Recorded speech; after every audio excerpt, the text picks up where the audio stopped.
गुरुर्ब्रह्मा गुरुर्विष्णु गुरुर्देवो महेश्वरा गुरु साक्षात् परब्रह्म तस्मै श्री गुरुवे नमः। तस्मै श्री गुरुवे नमः। तस्मै श्री गुरुवे नमः। बोलो समर्थ सदगुरुदेव संत श्री रामलाल जी सियाग की जय। जय बोलो शिव अवतारी महायोगी बाबा श्री गंगाई नाथ की जय। जय बोलो दशम अवतार कल की अवतार की जय। जय बोलो सनातन धर्म की जय। जय बोलो पलाना धाम की जय। जय बोलो जामसर धाम की जय। जय बोलो काजलवास धाम की जय। जय जय श्री गुरुदेव, जय श्री दादा गुरुदेव, जय श्री मां गुरुदेव, जय श्री जय श्री दादा गुरुदेव, जय श्री गुरुदेव, जय श्री दादा गुरुदेव, जय श्री माँ आदि शक्ति। चलिए अब है समय 7 बज गए हैं। श्री गुरुदेव रामलाल जी सियाग के सिद्ध योग की हम बात करते हैं। सबसे पहले आप सबको आज के पवित्र दिवस मकर संक्रांति की आप सबको बहुत बहुत शुभकामनाएं। गुरुदेव ने कहा था कि 14 तारीख को 2020 14 तारीख से सतयुग शुरू हो जाएगा। तो उस हिसाब से सतयुग की आज दूसरी वर्षगांठ है। तो 2 साल हो गए हैं उस समय के परिवर्तन को जिसकी गुरुदेव ने बात कही थी। तो आज बड़ा ही एक पवित्र दिवस है, एक नए साल की तरह है। आज के दिन सूर्य की एक अलग से पूजा की जाती है या अलग उनका रथ हो जाता है, तो उनकी चाल अलग हो जाती है। मकर संक्रांति बड़ा महत्वपूर्ण दिवस है और आज के दिन नहाते तो सभी हैं ये हमें पता है। लोहड़ी मनाई जाती है हमारे पंजाब में, क्योंकि मुझे मकर संक्रांति से तो ज़्यादा कुछ नहीं पता, क्योंकि हम तो पंजाबी हैं। तो पंजाब में हम लोग लोहड़ी वगैरह मंगाते थे तो और मनाते थे, और पतंग वगैरह बहुत उड़ते हैं मकर संक्रांति को। तो बच्चों के हिसाब से हमें बड़ा मज़ा आता था बचपन में। चलिए, तो आज के इस पवित्र दिन पे गुरुदेव रामलाल जी सियाग को, हमारे प्यारे गुरुदेव को नमस्कार करते हैं, उनकी चरण वंदना करके सत्संग शुरू करते हैं। इस सत्संग में जो हम करते हैं वो ये कि गुरुदेव ने जो हमें रास्ता दिया है, जिस पथ पे हमें चलाया है, उस पथ पे चलते समय हमारे मन में कई प्रश्न आ सकते हैं, क्योंकि बदलाव होता है। प्रश्न तभी आते हैं जब बदलाव होता है। तो मिलजुल के हम अपने अपने बदलाव को समझ सकें, अपने अपने बदलाव को हम शेयर कर सकें सबके साथ। और जो गुरुदेव ने कहा कि मैं पतंजलि को मूर्त रूप दे रहा हूँ, तो वो बदलाव जब हम में आएंगे तो हम पतंजलि का अध्ययन कर रहे हैं हर शनिवार को। इससे पहले भी हमने किया था। तो हमें पता चलता है कि हमारे अंदर जो बदलाव आ रहे हैं सिद्ध योग से, वो पतंजलि अष्टांग योग के जो 8 अंग हैं उनके अनुसार आ रहे हैं। और जैसे जैसे साधना गहरी होती है, अंतर्मुखी हो जाती है, वैसे वैसे हम धारणा हमारी मजबूत होती है गुरुदेव के प्रति, और ध्यान जो है वो हमारा अंतर्मुखी होकर गहरा होना शुरू हो जाता है। और जब बहुत ज़्यादा गहरा हो जाता है वो ध्यान, तो वही समाधि में परिवर्तित होता है। तो समाधि तक डेवलप करने के लिए गुरुदेव ने हमें एक रास्ता दिखाया है और कहा है कि नाम जप और ध्यान करो और गुरु के प्रति सच्चे रहो, और ये रास्ता जो है ये अपने आप चलता रहेगा। उसके बाद आपकी तरफ से आपने कुछ नहीं करना, सारे बदलाव अपने आप आएंगे।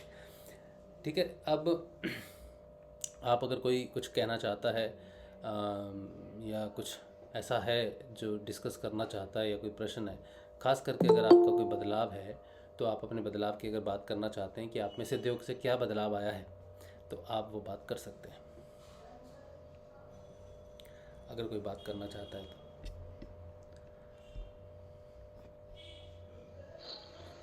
सबसे पहले आपको भैया जी बधाई। हाँ जी कल बहुत बहुत शुभकामनाएं लोहड़ी की भी हाँ और जी। मकर संक्रांति की। हाँ, जय श्री और सभी गुरु भाई बहनों को भाई जय श्री गुरुदेव, जय श्री दादा गुरुदेव। थैंक यू बाबू। हाँ जी। और आज का मेरा ये अनुभूति हुआ, हम लोग सिद्ध योगी आने के बाद क्या इसका रोना आता है, किसका गौर चाहिए, कोई भी देगा उसमें खाने के लिए चाहे और देगा, थोड़ा कम चीनी होगा तो उसको मांगने का ना चीनी, साहू जी, उसको आपका नाम क्या है? महसूस नहीं होता है। रुकिए ऐसा दो। हाँ, आपका नाम पहले बताइए मुझे, मैं आपसे कुछ प्रार्थना रिक्वेस्ट करना चाहता हूँ। पहले आप मुझे अपना नाम बताओ। मनोज कुमार। मनोज कुमार। मनोज कुमार जी, मैं एक आपसे निवेदन करना चाहता हूँ कि जो सिद्ध योग है, जो श्री गुरुदेव का सिद्ध योग है, और इसमें क्या होता है ना कि हम भावुक नहीं होंगे, ठीक है। जब हम पीछे देखते हैं ना, तो जो गुरुदेव कहते हैं कि मैं महर्षि अरविंद की बात करते हैं। महर्षि अरविंद की एक बात है जो उन्होंने अपने शिष्यों के लिए कही है, और वो हमेशा सब शिष्यों से एक रिक्वेस्ट करते थे, और बहुत अच्छी बात उन्होंने कही सारे शिष्यों को, कि ये जो सिद्ध योग का मार्ग है ना, ये मार्ग पे भावुकता नहीं होनी चाहिए। जब हम भावुक हो, हमें पता है कि हमारे गुरुदेव बहुत अच्छे हैं, बहुत दयालु हैं, बहुत प्यारे हैं, लेकिन इस रास्ते पे ये कठिन रास्ता है। इसमें जब हमारा होता है, तो हमारा जो प्राण है, प्राण में जब परिवर्तन होते हैं ना, तो भाव जो हमारे हैं ना, कई बार बढ़ जाते हैं बहुत ज़्यादा, ठीक है, प्राणों के शुद्धिकरण में, मन के बदलाव में। तो हमें इस पथ पे चलते समय कभी भी हमें कितना भी प्रेम आए गुरुदेव पे, सब कुछ अच्छी बात है। अकेले में जब भी आंसू बहने चाहिए, अकेले में गुरुदेव की तस्वीर के सामने बहने चाहिए। कभी भी किसी भी साधक को सार्वजनिक रूप से अपना दुख प्रकट नहीं करना चाहिए, सार्वजनिक रूप पे अपनी कोई भी व्यथा नहीं रखनी चाहिए। ये बहुत महत्वपूर्ण है। हम सबको कोई ना कोई दुख तकलीफ है, हम ये मानते हैं, लेकिन जब हम सत्संग करने जुटते हैं, एक जगह खड़े होते हैं, तो सारी दुनिया हमें देखती है। उस समय हमें स्ट्रांग होकर सबके सामने आना है।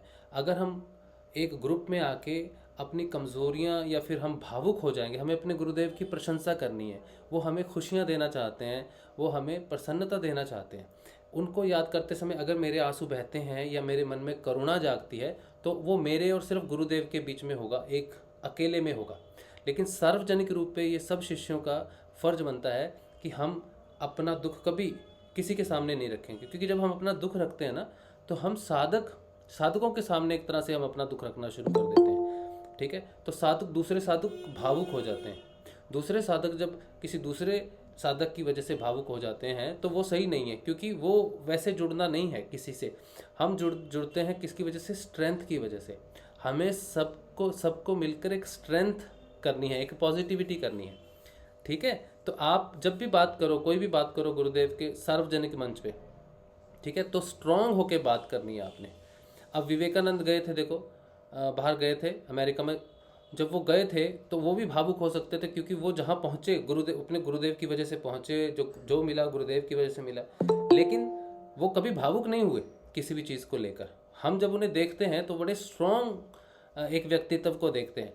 एक उनके नाम पे रखा गया है ना, युवा दिवस पूरे मनाया जाता है। तो ये बहुत ज़रूरी है कि हम सारे साधक जो हैं स्ट्रॉन्ग बने, चाहे हम कितने भी दुख तकलीफ से गुजर रहे हैं, ठीक है। हमें किसी के सामने नहीं रखना है अपना दुख, किसी व्यक्ति विशेष के सामने नहीं रखना है, ठीक है। मेरी ये प्रार्थना है आप सबसे, इसीलिए मैंने ये बात कही है। एक मिनट, हाँ ठीक है।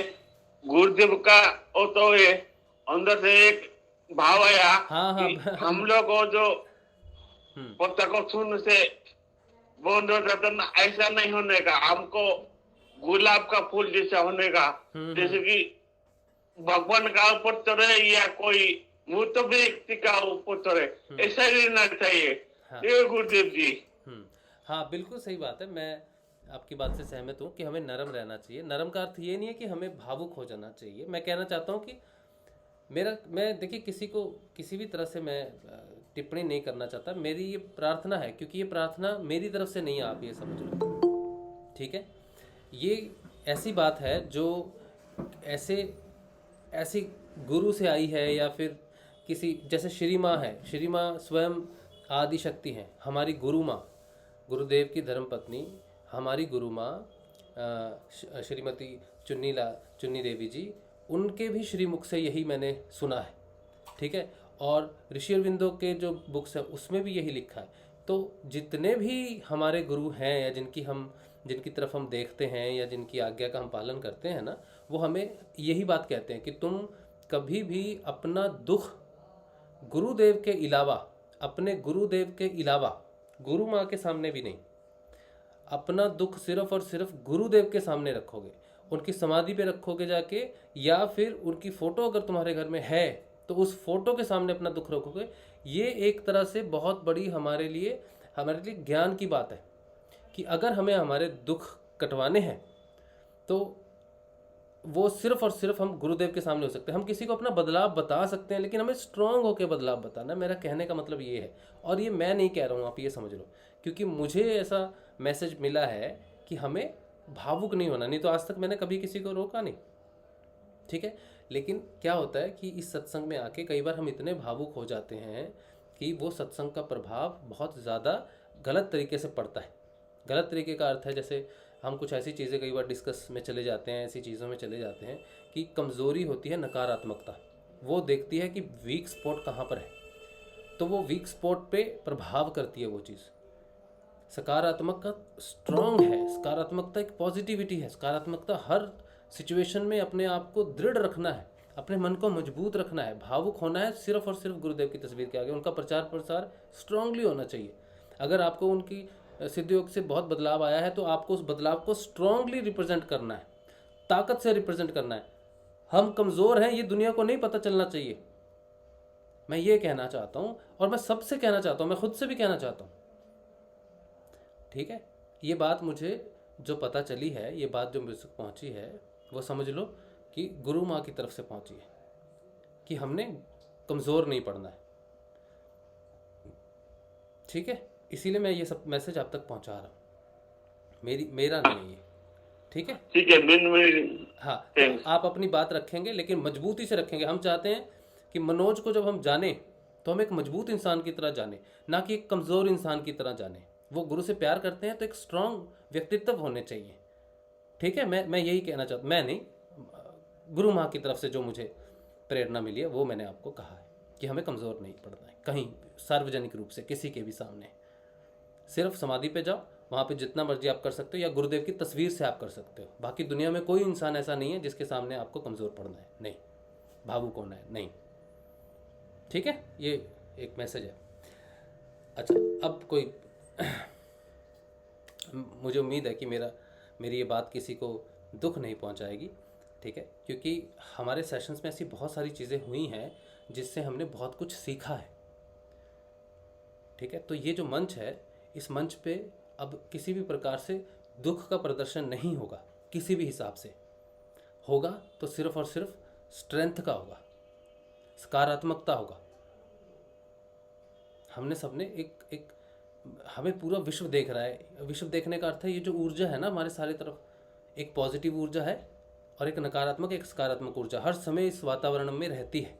वो हमें देखती है कि ये वीक हैं या फिर ये स्ट्रांग है। तो आपको सकारात्मकता क्रिएट करनी है, ऊर्जा वो क्रिएट करनी है। हाँ, ये समझने की कोशिश करनी है। मैं आपके सामने हाथ जोड़ के ये प्रार्थना करता हूँ कि मेरे मैसेज को समझने की कोशिश करनी है आप सब ने। व्यक्तिगत नहीं है ये कुछ भी, ठीक है। अच्छा, और कोई कुछ कहना चाहता है?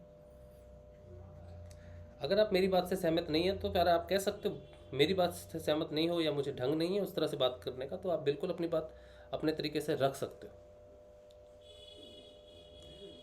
नहीं, ठीक है, ये ठीक है ना। अब देखो आपकी आवाज़ अब कैसी लग रही है, स्ट्रांग, ठीक है। तो मैं यही है, जब आपकी आवाज़ में गुरुदेव ने मेरे पे कृपा की है, गुरुदेव दयालु हैं और गुरुदेव की कृपा का कोई अंत नहीं है। वो सर्वव्यापी हैं, सर्व दयालु हैं, उन्होंने मेरे हर मुसीबत से निकाला है और आज मैं प्रसन्न हूँ और सकारात्मक रूप से एक दृढ़ व्यक्ति के रूप में आप सबके सामने अगर खड़ा हूँ तो श्री गुरुदेव के कारण खड़ा हूँ। ऐसा व्यक्तित्व हम सबको रखना है। ये बदलाव आएगा, ये तो आज हमें पता चला है ना, ये तो आज हमें मैसेज पता चला है कि माँ हमसे क्या चाहती है, गुरु माँ हमसे क्या चाहती है। ये जो मैंने अभी कहा, समझ लो ये गुरु माँ चाहती है, उनका मैसेज है जो मेरे तक पहुँचा है कि तुम अपने व्यक्तित्व को स्ट्रांगली रखो सबके सामने, दुख नहीं रखना किसी के सामने, वो अंदर रखो, गुरुदेव उसको साफ करेंगे। जो बदलाव आएगा उसको स्ट्रेंथली प्रूव करो। चलो, अच्छा चलिए आगे कोई गुरु भाई कुछ कहना चाहता है, कुछ बात है तो।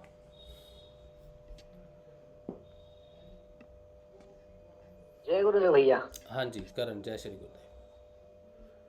हाँ भैया, एक घटना हुई है हाल ही में जो मुझे थोड़ी सी समझ में नहीं आ रही है, उसका पूछना है मुझे। मैं अपने एक भैया को ले गया था। ये इधर जो प्रोग्राम हुआ था उधर गाड़वाला में, और बाकी जगह ले गया था। अच्छा। अब ये भैया का सिस्टम क्या है कि इन्होंने पहले कोई और गुरु धारण किया हुआ है। अच्छा। ठीक है। और इनको ध्यान में बिठाया था, तब भी वो बाद में उन्होंने मुझे बताया था कि वो ये कहकर बैठे थे कि आप कृष्ण के अवतार हो और गुरु माँ है राधा रानी के अवतार हैं, लेकिन मैं अपने गुरु को नहीं छोड़ता, नहीं छोड़ सकता, मैं उनसे प्रेम करता हूँ और मंत्र भी मैं उन्हीं का जपना चाहता हूँ। ये बोलकर वो बैठ गए। इसके बावजूद पहली बार ध्यान में बैठे और उनको क्रियाएं हुई, और उनके शरीर में जहाँ दिक्कत थी वहां उनको क्रियाएं हुई। तो ये कैसे हो गया? क्या गुरुदेव ने उनको उनके प्रेम को पहचान कर उनको कुछ मतलब रियायतें दिए, या फिर ये क्या चीज हुई है? मतलब फिर कृपा कैसे हुई, ये बताइए थोड़ा। देखो, जब हम पहली बार गुरुदेव के सामने जाते हैं ना, तो हमें नहीं पता कि गुरुदेव कौन है। ठीक है। उन्होंने एक बात कही कि आप कल्कि का अवतार है, मैं मानता हूँ, माँ राधा रानी है, मैं मानता हूँ, मैं आपके सामने बैठता हूँ, मैं ध्यान करता हूँ। ठीक है। मैं अपने गुरु को नहीं छोड़ सकता, मत छोड़िए। ठीक है। मैं मंत्र नहीं छोड़ना चाहता, मत छोड़िए। ठीक है। लेकिन आप फिर भी गुरुदेव के सामने आए ना, तो गुरुदेव को अपनी तो जानकारी देनी है ना, अपना तो इंट्रोडक्शन देना है कि मैं कौन हूँ। तू सिर्फ मान के आया है, पर तेरा जानना भी तो ज़रूरी है, तेरी धारणा भी तो पक्की होनी ज़रूरी है। जब तक तेरी धारणा पक्की नहीं होगी तो मेरे प्रति समर्पित हो नहीं सकता।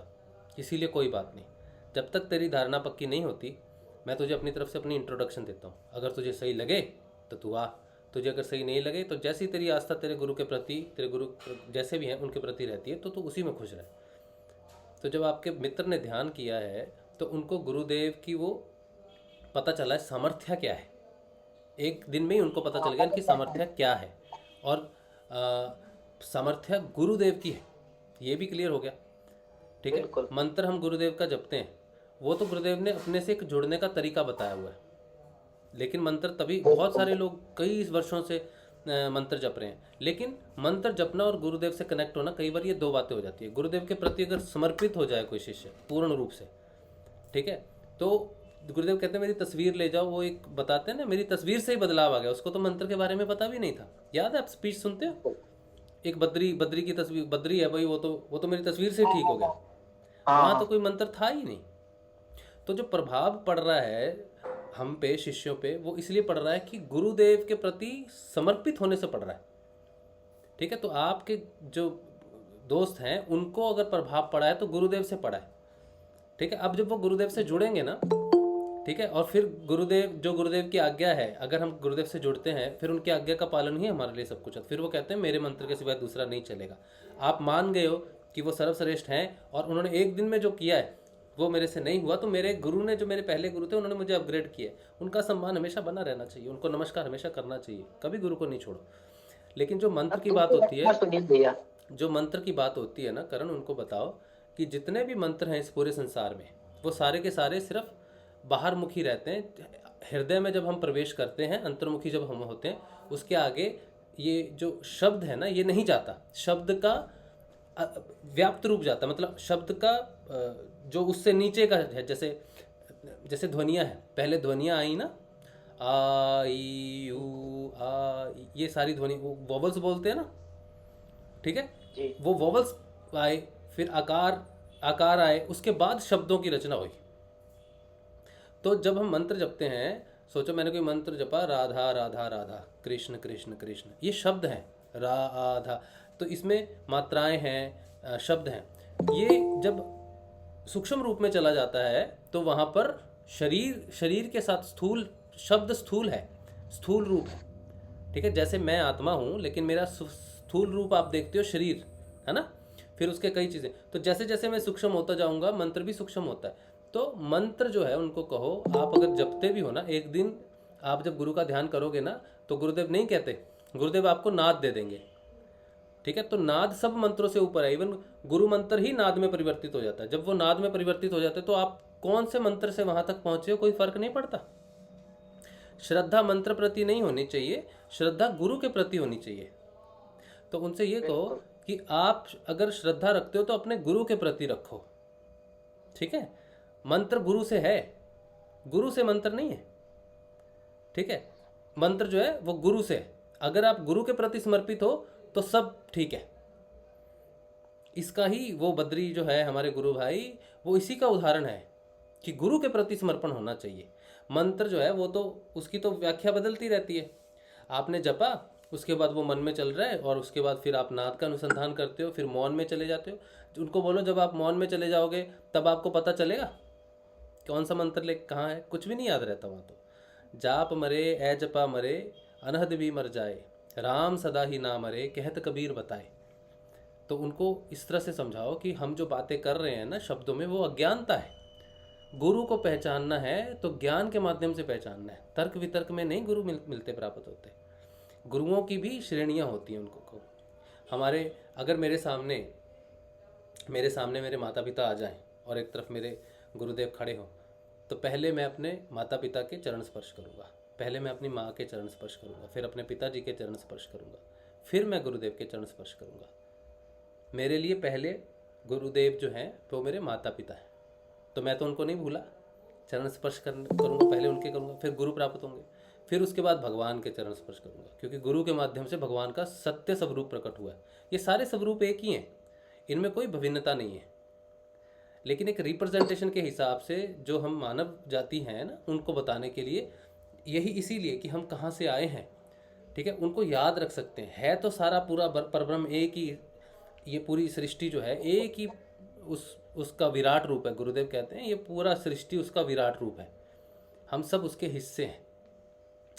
अगर हम भेद करेंगे कि ये गुरु अलग है, ये गुरु अलग है, ये तो द्वैत है। कभी भी आंतरिक यात्रा शुरुआत नहीं हो सकती। हृदय कभी अंदर नहीं आने देगा, और हृदय अंदर नहीं आने देगा तो आत्मा कभी जागृत नहीं होगी। द्वैती की कभी भी हृदय में हृदय जागृत नहीं होता। हृदय द्वैती है और आत्मा जागृत तभी होती है जब हम उसके अंदर प्रवेश करें, और सिर्फ अद्वैत से ही प्रवेश कर सकते हैं। ठीक है, तो बहुत सूक्ष्म बातें हैं करण। आगे की बात, हाँ जी, आगे क्या हुआ कि उनको घर जाने के बाद क्रियाएं बंद हो गई, क्योंकि उस समय तो गुरु की ऊर्जा थी, काम कर रही थी। बाद में घर पर जाने पर क्रियाएं बंद हो गई। तो एक बार वो अपने पुराने गुरु हैं, उनकी तस्वीर देखकर रोने लगे। बोला कि मैं तुम्हें तो कभी नहीं छोड़ने वाला, भले मेरी जो बीमारियां हैं वो ठीक हो चाहे ठीक ना हो। और उसके बाद उन्होंने प्रार्थना करी अपने गुरुदेव रामलाल जी से कि मैं उनको भी नहीं छोड़ रहा हूँ और मैं आपको भी नहीं छोड़ रहा हूँ, क्योंकि आप साक्षात श्री कृष्ण में जानना हो। तो इसके बाद भी आपको कृपा करनी हो तो कर दो। अब दोबारा से उनकी क्रियाएं चालू हो गई और उनके जो बीमार वाला अंग है उसको टोन अप कर रही है। तो ये दोबारा से क्या सिस्टम हो गया? ये हमारी अज्ञानता है। ठीक है, गुरु सब जानते हैं, वो भाव देखते हैं। जब तक उन्हें पता है कि हम अज्ञानता के अधीन हैं, तब तक वो हमें माफ़ करते हैं और हमारा रास्ता करते रहते हैं। जब हम ढोंगी बन जाते हैं, या हम जब हमारे मन में फेर होता है, हमारे शब्दों की अलग चीज़ होती है, हमारे भाव अलग होते हैं, तो उनको पहले पता चलता है। जब तक उन्हें ये पता है कि हम अज्ञानी हैं, ठीक है, हम जो भी कह रहे हैं हमें उस बात का ज्ञान नहीं है, तब तक उनकी कृपा सदैव बनी रहती है। जिस दिन हम चतुराई शुरू कर देते हैं उस दिन पंगा पड़ जाता है, क्योंकि वो जानते हैं। इसीलिए जब उन्होंने प्रार्थना की है तो उनके हृदय को वो जानते हैं कि अज्ञानतावश वो द्वैत में फंसा हुआ है। ठीक है, और उनको क्रियाएं होंगी, उनकी एक जर्नी रहेगी। हो सकता है 2 साल लग जाएं, 3 साल लग जाएं, 5 साल लग जाएं, 10 साल लग जाएं, 20 साल लग जाएं, 30 भी लग जाएं, पूरी उम्र भी लग जाए, लेकिन उन्हें अद्वैत में आना ही पड़ेगा। जिस दिन उन्हें सारी सृष्टि में एक निराकार पर ब्रह्म की ही रचना दिखेगी, तब तक पार नहीं पड़ेगी। हाँ, अज्ञानता में रहते हैं जब तक। गुरु जानता है कि अभी तक इसको मैंने ज्ञान नहीं दिया है या इसको आंतरिक ज्ञान की प्राप्ति नहीं हुई है, तब तक सब चलता रहता है, सब कुछ होता रहता है। जिस दिन उसको ज्ञान की प्राप्ति हो गई और उस दिन भी उसने ऐसा किया, तब गुरु कहेगा अब तो तुझे पता है, उसके बाद भी तू नहीं समझ पा रहा है इस बात को। अब तो मैंने तेरा दिया जला दिया, अब तो रास्ता तेरे सामने प्रकट है, इस पे कैसे चलना है ये तो तुझे दिख रहा है। उसके बाद भी अगर तुम ज्ञान प्राप्त होने के बाद भी अज्ञानता करें, तो फिर गुरु थोड़ा सा डांट सकता है। लेकिन जब तक ज्ञान का दिया नहीं जलता तब तक चलते रहो प्रेम भाव से। इसीलिए तो प्रेम उच्चतम है ना, बिना ज्ञान के भी प्रेम कार्य करता है। अगर ज्ञान उत्पन्न हो जाए। प्रश्न और पूछना भैया, हाँ, जो गुरु शिष्य का रिश्ता होता है, मतलब वो किस तरह से होता है? जो शिष्य होता है वो गुरु को सिर्फ गुरु की ही तरह पूजे, या फिर अपने पिता की तरह भी पूछ सकता है, अपनी माता की तरह भी पूछ सकता है? जिस तरीके से प्रेम दर्शाना चाहे, हाँ, वो सब उसको अलाउड होता है, सिर्फ गुरु की तरह उसको पूजना होता है। दोस्त, गुरु दोस्त है, गुरु पिता है, गुरु माता है, गुरु भाई है, गुरु बहन है, गुरु सब कुछ है। गुरु पूरे ब्रह्मांड में जितने भी सब रूप हैं वो सारा गुरु ही है। बिल्कुल। ठीक है, गुरु को किसी भी रूप में, बच्चे के रूप में भी आप, जैसे गुरुदेव हैं, ठीक है, मैं तो लोगों को ज़्यादा जानता नहीं, ठीक है, अगर आप मुझसे प्रश्न पूछ रहे हो मैं तो अपनी ही बात बता सकता हूँ। मैं तो गुरुदेव को छोटे बच्चे की तरह प्यार करता हूँ। जैसे छोटा बच्चा होता है ना, 2 वर्ष का, 6 महीने का बच्चा होता है जो बहुत प्यार अच्छा। करते हैं गुरुदेव से, प्यार करते हैं ना छोटे बच्चे से, मैं तो वैसे ही प्यार करता हूँ इनसे कभी, और इनको उन्हीं नामों से बुलाता हूँ जो छोटे बच्चे को बुलाते हैं। बाबू। हाँ, बहुत नाम है, अपने अपने हैं, खुलासा तो नहीं कर सकते उस चीज़ का, लेकिन है, अपने अपने नाम है, ठीक है। और जब मैं इनके सामने, सबसे पहला काम मेरा यही होता है कि मेरा सिर इनके चरणों में झुके, ठीक है, इनकी प्रथम याद हो, और मैं उस रूम से इस रूम तक सिर्फ इनको छोटे बच्चे की तरह ही बुला के ढूंढता हुआ आता हूँ, अपने रूम में ढूंढता हूँ इनको, कहाँ हो, क्या कर रहे हो, किधर हो। तो मेरा प्रेम है, मैं उनके साथ खेलता हूँ। आप भी खेलो, पिता के समान उनके सामने खड़े हो जाते हैं, उनसे आशीर्वाद लेते हैं, स्वाध्याय करते हैं, और अपनी चालाकी को उनके सामने बोलते हैं कि गुरुदेव चालाकी होगी थोड़ी सी, तो वो भी सारी बातें उनके सामने जब रखते हैं तो उनको पिता मान के रखते हैं। किसी से बात करनी, आप जब प्रश्न पूछते हो, ठीक है, तो मेरी या तो आंखें बंद हो जाती है या फिर मैं मुंह नीचे कर लूँगा, इधर उधर कर लूँगा। उस समय मैं उनको चरणों का ध्यान करता हूँ कि आपका बच्चा प्रश्न पूछ रहा है, उसका मार्गदर्शन आप करो। तब मैं उनको गुरु के रूप में देखता हूँ, उनके चरणों का ध्यान करके उनके चरणों में बैठता हूँ। वो मेरे अंदर की अंतर स्थिति है। तो जब भी आपको प्रश्नों का जवाब मिलता है तो वो आप इधर बोलते हो और मैं उधर होता हूँ उस समय, तो वो आपका मार्गदर्शन करते हैं, ठीक है। तो जब मैं पूछता हूँ तो मैं बच्चे की तरह पूछता हूँ, अलग तरीके से पूछता हूँ, तो मेरा व्यवहार बदलता रहता है गुरुदेव के साथ। हमारी गुरु बहन है सुमन श्रीवास्तव, वो इन्हें पापा जी कहती हैं और मुझे बहुत अच्छा लगता है वो जब कहती है पापा जी उनके मुंह से जब वो इनको कहती है पापा जी, मुझे बहुत बहुत ही अच्छा भाव उनकी उसमें नज़र आता है, ठीक है। और सबके अपने अपने स्टाइल हैं कहने के। एक हमारे भाई हैं योगी, जो जो योगी हैं, जो क्या नाम है उनका, पूरा नाम तो मुझे राकेश नहीं, योगी भैया। राकेश योगी। मैंने जब पहली बार उनको देखा, वो आए इसमें जो अपना काजलवास का जो आश्रम है उसमें आए, तो उन्होंने सल्यूट मारा गुरुदेव को। मैं तो बड़ा प्रसन्न, मेरे तो रोंगटे खड़े हो गए उनको देख के। उन्होंने जब सल्यूट किया, मैंने उनको बुलाया, मैंने कहा यार आपको देख के मुझे बड़ी प्रसन्नता हुई, ऐसा व्यवहार तो गुरुदेव के प्रति मैंने कभी देखा ही नहीं, आप किस तरह से गुरुदेव को देखते हो। तो उन्होंने कहा जब पहली बार मैंने गुरुदेव का पोस्टर देखा था तो मैंने उनको सल्यूट किया था, ठीक है। फिर मैं गुरुदेव के पास जब गया तो गुरुदेव को हमेशा सल्यूट करता था, गुरुदेव भी सल्यूट करते थे उनको। मैंने उनसे पूरी कहानी पूछी सल्यूट की, तो बोले जब मैं गुरुदेव को सल्यूट करता था तो गुरुदेव भी मुझे सल्यूट करके सल्यूट का जवाब देते थे। जैसे नमस्ते का जवाब नमस्ते होता है, आज पैर टच करते तो आशीर्वाद देते हैं, ठीक है। और फिर उन्हें फिर रोक दिया गया था, फिर उनका विद्रोह हुआ कि तुम सल्यूट क्यों करते हो। उनका प्रेम जताने का तरीका है अपने प्रभु के साथ। उनको रोका गया कि तुम ये क्या कर रहे हो, ऐसे तो कोई नहीं करता। देखो उनके प्रेम का भी विरोध हुआ है राकेश योगी भाई के प्रेम का भी विरोध हुआ है। फिर उन्होंने कहा उन्होंने कहा गुरुदेव मैं आज आपके सामने आऊँगा, मेरी इस बात का विरोध हो रहा है कि मैं आपको सल्यूट करता हूँ, मैं आज आपके सामने आऊँगा, ठीक है, और मैं आपको सल्यूट करूँगा, तो आप मुझे वापिस सल्यूट करना, या कुछ उनका था गुरुदेव को उन्होंने प्रार्थना की कि अगर आप वैसा करोगे तो मैं मानूंगा कि मैं आपसे प्रेम करता हूँ, आप भी मेरे को वैसे ही एक्सेप्ट करते हो जैसे मैं आपके पास हूँ। तो वो गए गुरुदेव को, तब शायद गुरुदेव मूव नहीं कर पाते होंगे, ठीक है। तो कुछ ऐसा हुआ जो उनको सिग्नल जो चाहते थे वही सिग्नल उनको मिला, तो आज तक उनका सल्यूट कायम है। और मैं तो उनको देखता हूँ सल्यूट करते हुए, मुझे तो बहुत खुशी होती है, जी करता है मैं राकेश योगी को सल्यूट करूँ उसको देख के, क्योंकि वो उस समय गुरुदेव से कनेक्टेड है तो मेरा बड़ा ये चीज़ें हैं। देखो सबका अपना अपना भाव है। अब आप कैसे भी अपने प्यारे को बुलाओ, कैसे भी उनसे कनेक्ट हो जाओ, प्रेम का कोई रूप नहीं है, प्रेम सबसे ऊपर है। बिल्कुल भैया बिल्कुल। चलो थैंक यू भैया, जय श्री गुरुदेव। जय श्री गुरुदेव। और कोई गुरु भाई कुछ बात करना चाहता है? गुरु बहन, गुरु भाई। हाँ जी, आना जी। हाँ नमस्ते भैया, गुरुजी नमस्ते। जय श्री गुरुदेव। जय श्री कृष्ण। जय श्री कृष्ण। हाँ भैया एक बात पूछनी थी आपसे। हाँ जी। हेलो। हाँ जी, हाँ जी। हाँ बात पूछी भैया, मेरा जो मानसिक तनाव है मानसिक तनाव में फिर से पलट पलट के आ रहा है। अभी 2-3 महीने में इतनी अच्छी थी, मैंने आपको बताया था मेरे पापा ऑफ हो गए थे जब बताया था, तो 2 दिन तो वो टेंशन में था जो भी था, लेकिन उसके बाद मेरे को कोई विचार भी नहीं आए मेरे दिमाग में। शून्य विचार नहीं हो जाते, शून्य हो गए थे, मतलब कोई विचार भी नहीं आया। मैं ये तो ये हो सकता है ये दिन भर बिजी रहती थी वहां पर अपने मम्मी के घर भी था, फिर सब कुछ हो गया, मैं यहाँ आ गई अपने घर मथुरा में, फिर बड़े 2 दिन बाद विचार शुरू हो गए, फिर और तो बेकार विचार है, पता नहीं कुछ हो जाएगा, कुछ हो, या मेरा शाई को ऐसा हो गया है, सर में कुछ दुखता है तो मैं सर में क्यों दर्द होता है, ऐसा हो रहा है। आप गुरुदेव का कितना ध्यान करते हो? 2 टाइम। और नाम कितना जपते हो? नाम तो अपन जपते रहते, गुरुदेव गुरुदेव गुरुदेव। अभी फिर बहुत अच्छी थी मैं, या वैसे कोई गलती हो रही है। मंत्र कितना जपते हो? 2 बार 15 मिनट करती रहती, 15 से ज्यादा भी हो जाता है। नहीं, ध्यान नहीं, नाम कितना जपते हो? भैया जैसे नहाते हो धोते कर लेती हूँ, बर्तन मांजते कर लेती हूँ, खाना बनाते बनाते भी मंत्र चलता है। गुरुदेव मानसिक तनाव फिर से आ गया मेरा।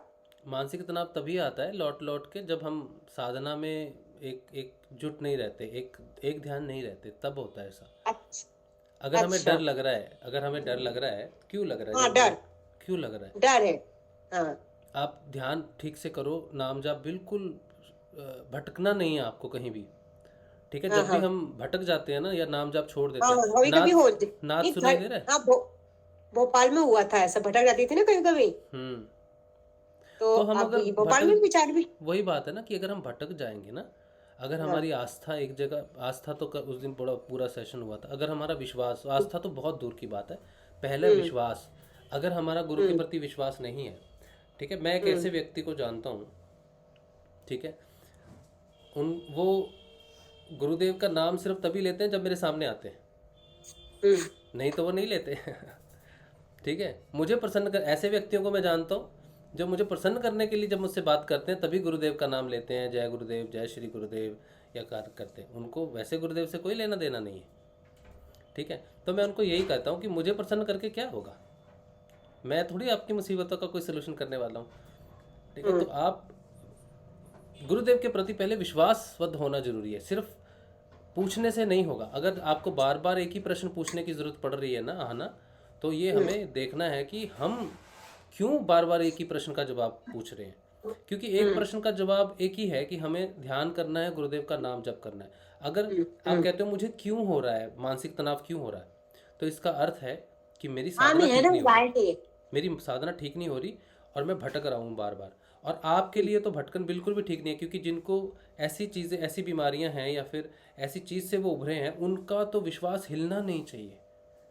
गुरुदेव ने साफ कहा है, गुरुदेव ने साफ कहा है कि आप जो गंभीर बीमारियों से निकलते हो ना, आपका विश्वास नहीं डगमगाना चाहिए।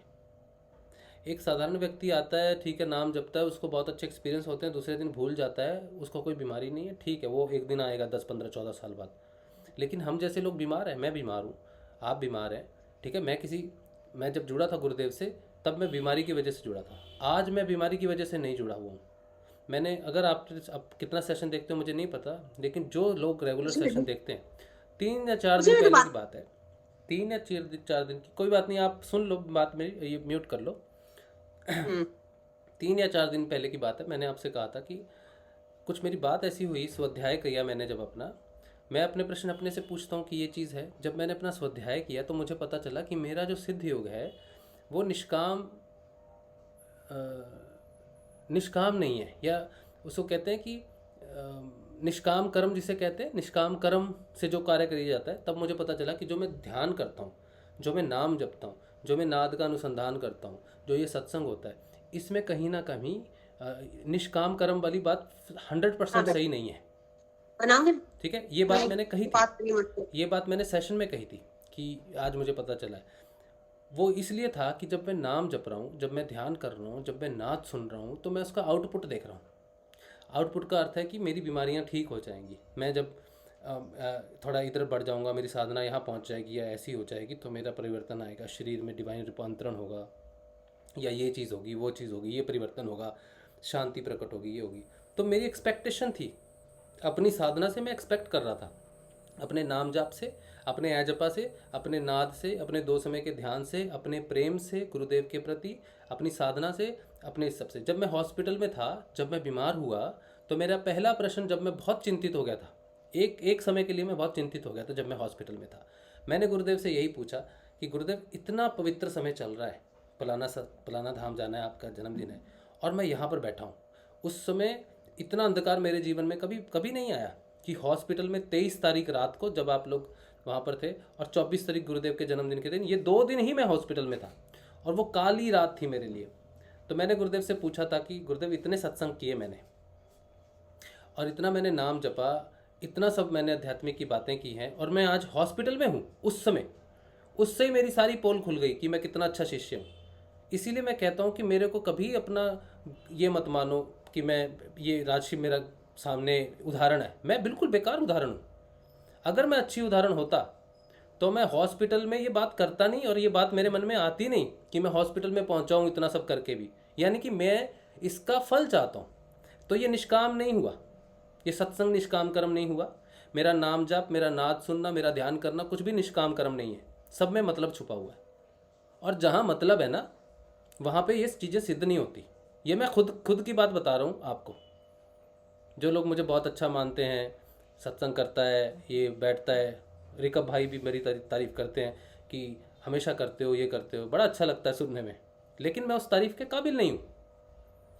और ये आईना मुझे दिख गया था, और मैंने 2-4 दिन पहले आपके सामने कहा था कि मेरा सिद्धयोग निष्काम कर्म में नहीं है। वो परिवर्तन था मेरे अंदर, मेरी एक्सेप्टेंस, मेरा परिवर्तन है। उस दिन के बाद मैंने छोड़ दिया कि मुझे कुछ मिलेगा नहीं मिलेगा, मैं कहाँ जाता हूँ, कहाँ रहता हूँ, क्या खाता हूँ, क्या पीता हूँ, मुझे क्या प्राप्ति होती है, कल मेरा लक्ष्य नहीं है कि कल मुझे क्या प्राप्ति होती है, वो मेरा लक्ष्य नहीं है। सिद्ध योग से मुझे कुछ भी प्राप्ति हो या ना हो, ये मेरा लक्ष्य ही नहीं है। सिर्फ सिद्ध योग मेरे प्राण है, और जब तक सिद्ध योग है तब तक मेरे अंदर प्राण है, बस यही मेरा मकसद रह गया। हो सकता है कि मैं निष्काम कर्म की तरफ अग्रसर हो गया हूँ, क्योंकि मैंने अपना स्वाध्याय किया, मैंने अपने आप को विटनेस किया है, मैंने अपने ही कर्म को देखा है। और अगर आपका किसी का बदलाव नहीं आ रहा, या आपकी चिंताएं वापस आ रही हैं, रोग वापस आ रहे हैं, कुछ भी आ रहे हैं, तो आपको अपना स्वाध्याय करना है। मैं आपके सामने बैठा हूँ ना, देख लो, मैंने अपनी ही तो बात की है। आप सोचते हो कि आप अभी बहन ने मुझसे क्वेश्चन पूछा कि शायद मैं कुछ बोल पाऊँ, लेकिन मैं तो खुद ही आपसे भी नीचे हूँ। तो मेरे से बेहतर हैं आप सारे, क्योंकि हो सकता है कि आपका सिद्ध योग जो है वो निष्काम कर्म की तरह हो, किसी भी फल की कामना ना करते हुए आप सिद्ध योग कर रहे हो।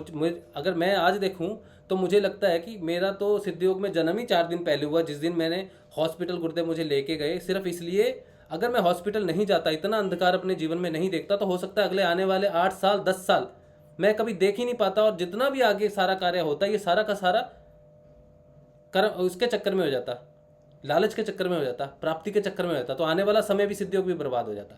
तो मेरा हॉस्पिटल जाना मेरे लिए सबसे बड़ा मार्गदर्शन रहा, और वो सही समय था। उसी समय जाता तभी ये मेरा मार्गदर्शन हो सकता था।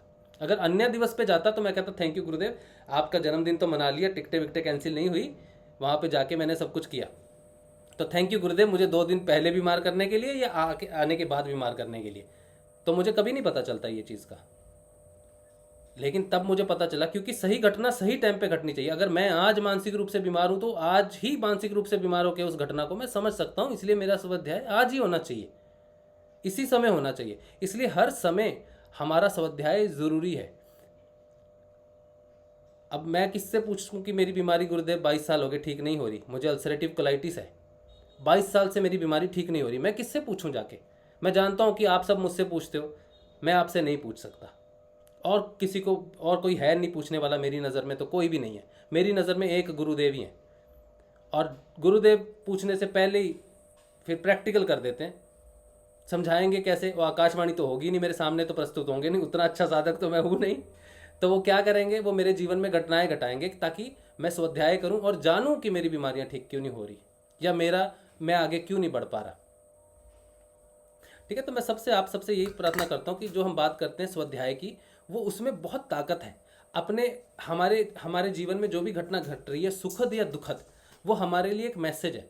एक बार सिद्ध योग में आ जाने के बाद हर क्षण हमारा स्वाध्याय होना चाहिए। हर क्षण गुरुदेव कोई ना कोई परिस्थिति प्रकट करते हैं जो हमें अच्छी ना भी लगे, लेकिन वो हमारे लिए, हमारे प्रश्नों का सही जवाब देने के लिए है कि मुझे ऐसी प्रॉब्लम हुई है तो क्यों हुई है। इसका जवाब बहन आप स्वयं ज़्यादा जानती हो मुझसे। मैं आपके जवाब का 1% भी नहीं सही आंसर दे सकता। मैं सिर्फ अपना स्वाध्याय आपके सामने रख सकता हूँ, और आपको अपना रखना है, आपको अपना करना है कि अगर ये आ रही है प्रॉब्लम 2 महीने बाद लौट के आ रही है तो क्यों आ रही है। ठीक है आना बहन? हाँ, आपका माइक बंद है, मैंने म्यूट कर दिया था। ठीक है भैया, ओके, कल बात करूंगी। हाँ ठीक तो है। यहाँ यूपी में बहुत ठंड है, हाँ बहुत नहीं, वो ज्यादा। टोपी वोपी तो पहनी है आपने, मुझे पता दिल्ली में यूपी हाँ, बहुत ठंड है। कलकत्ता थोड़ा सा बहुत। बेरहम है, यहाँ पर हाँ, गर्मी है। हाँ, तो एक्जैक्टली कोल्ड हो रखा है। ओ देखो, हाँ, उनको तो कोल्ड हो रखा है, उर्मिला जी को। हाँ, ठंड बहुत है आज तो, यहाँ बहुत ज्यादा मौसम बहुत खराब हो रखा है। हाँ। हाँ तो आप तो गुड़ खाओ ना, गुड़ खाओ, मूंगफली खाओ। गुड़ खाओ, मूंगफली खाओ। गुड़ लेके आ खाए हम, कलकत्ता ही ना आ जाए। खजूर। हाँ मैं वही तो कह रही हूँ, आ जाओ सर्दी भैया के पास चलो। आ जाओ कलकत्ते आ जाओ। सर्दी हम वहीं रहेंगे। हाँ ठीक है, तबियत हो रही है खराब, सच बहुत बता रही हूँ, आज सर हाँ। में दर्द, जुकाम, बुखार। हाँ हाँ ओके ओके भैया, चल। गुरुदेव जी, हाँ बाबा, आना बहन, जय ठीक। गुरुदेव। जय श्री गुरुदेव। जय जय श्री गुरुदेव। गुरुदेव। हाँ जय श्री गुरुदेव जी, जय श्री गुरुदेव। हाँ जी विजय उर्मिला लक्ष्मी जी। बहन, कल्पना बहन और जितनी भी बहनें हैं जिन्हें बहुत ज्यादा ठंडी लग रही है, आप लोग यहाँ शिकागो आओ हमारे पास। चलो एक नेले पे देला। -13 डिग्री टेम्परेचर। अच्छा, ये नेले पे देला मजा आ है, जाएगा गुरुगण, बिल्कुल मजा आ सही, जाएगा। बिल्कुल सही, ये अभी- नेले पे देला है। अभी गुरु बहन अलाउड नहीं है। नहीं Allowed अलाउड, नहीं है मैं अभी। पकड़ के सबको लाऊंगी यहाँ पे बर्फ में। हाँ पक्का आएंगे जब गुरुदेव आपको बुलाएंगे। आपको पता है यहीं पे हमारा 45 मिनट्स की डिस्टेंस पे स्वामी विवेकानंद का वो जहाँ पे आए थे विवेकानंद, स्पीच दिए थे धर्म सम्मेलन में, वो यहीं पे है शिकागो में। तो उनका एक स्ट्रीट ही है जहाँ पे लिखा हुआ है विवेकानंद स्ट्रीट। हाँ, शिकागो में भी तो उन्होंने भाषण दिया था। गुरुदेव बुलाएंगे तो। नरेश भाई आपको बहुत बहुत बधाई हो। नरेश भाई आपको बहुत बहुत मुबारक। जय श्री गुरुदेव। नरेश भाई, सही श्री बात है, सही बात है। दिखा तो दो एक बार चुनमुन को। वो अभी तो ननियाल है अपने, है? अभी छोटी है, बहुत छोटी है अभी। वो अभी ननियाल है। अच्छा। वैसे हमें ठीक भी है, दर्शन कराना था वहाँ जाए तो। ठीक है। हाँ नहीं एकदम रेडी है। अच्छा चलो, सर्दी से ना थोड़ा बचा के रखना। हाँ नहीं अभी तो ठंड से बची हुई है। मैं तो कह रहा था जिस को ठंड लग रही है आ जाओ पकौड़े खाने के लिए। अरे वाह, अरे वाह। काम नहीं चलेगा नरेश भाई, पार्टी लेंगे, मिठाई भी तो होगी, मीठा भी तो होगा। अरे नरेश भाई के। नहीं बिल्कुल भैया जी ये नहीं चलेगा, ये नहीं चलेगा दिखा के। अरे यार ये गलत कर दिया आपने, पकौड़े दिखा के। बधाई हो नरेश भैया, बहुत बधाई। नहीं चलेगा। हमारे घर में तो प्याज भी नहीं है, प्याज नहीं है ना। प्याज भी खत्म हो गए, पकौड़े भी नहीं बन सकते। अब रात को हम पकौड़े ही बनेंगे, देखना। अरे प्याज खत्म हो गए, घर में पकौड़े कैसे बनेंगे, वही तो बोल रहा हूँ। गोभी वोभी तो होगी, आलू गोभी पनीर कुछ तो है। मिठाई मंगाई अपने, मिठाई खाएंगे। अच्छा हाँ बस तो पकौड़े आपकी मिठाई तुम मंगवा लो। अब मिठाई मंगाइए, पूनम का बड़ा मन हो रहा था मिठाई खाने का, तो अच्छा क्या मिठाई? मिठाई रसगुल्ले, काला अच्छा जामुन। कैलकाटा के तो रसगुल्ले ही मशहूर हैं। हाँ रसगुल्ले, काला जामुन और भी कुछ है। अच्छा हाँ तो वो मंगाया है अभी। आपको तूने भाई पकौड़े दिखाए ना, मैं देख तुझे कलकत्ता के गुलाब जामुन दिखाता हूँ। रसगुल्ले दिखाता हूँ। अच्छा एक बार सब लोग हमारे यहाँ से मिलेंगे तब पार्टी देंगे बेबी की। हाँ पक्का जश्न मनाएंगे, जश्न। बिल्कुल। हाँ हाँ कलकत्ते हम लोग जाए, इधर कलकत्ते बोल रहे, जोधपुर हम लोग जाएंगे ना, तो फिर नरेश भाई को हम बोलेंगे कि पार्टी होनी चाहिए, एक बढ़िया सी पक्का। पार्टी। बिल्कुल गुड़िया follow गुड़िया की करना। पार्टी बहुत बढ़िया बहुत बढ़िया। तब तो गुड़िया भी आ जाएगी पार्टी सेलिब्रेट करने के लिए। हाँ बढ़िया, अभी तो समय है, अभी तो 2-3 महीने तो हमें लगेंगे अगर कुछ भी बनता है। आशीर्वाद गुरुदेव ये सब तुम्हारे गुरु भाई हैं, बोल देना उसको।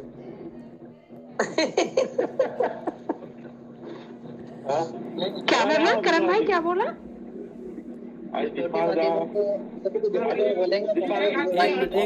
मिनट शेखर भाई का माइक में म्यूट करो।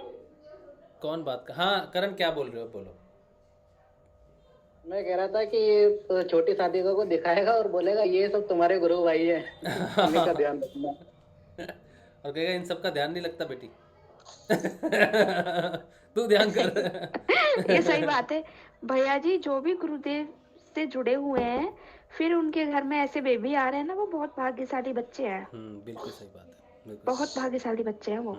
देखो मैं तो 4 बार में लेटी हुई हूँ। मैंने वो पैदा हुई थी तो मैंने उसे यही बोला था कि किस्मत वाली है, आने से पहले गुरु माँ का आशीर्वाद ले लिया। और जो वो पैदा होकर सबसे पहले रूम से बाहर आई थी, मैंने उसे गुरु मंत्र सुनाया था। अच्छा। मैंने कहा हमें तो गुरु बहुत लेट मिले थे, तुझे पैदा होते ही मिल गए। हाँ सही बात है, सही वही तो मैं कह रही हूँ, बहुत भाग्यशाली है वो बच्चे। यार बिल्कुल, ये बड़ी बड़ी उच्च कोटि की बात है कि मिलते ही ऐसे प्रभु के शरण में आ जाना, ये सच्ची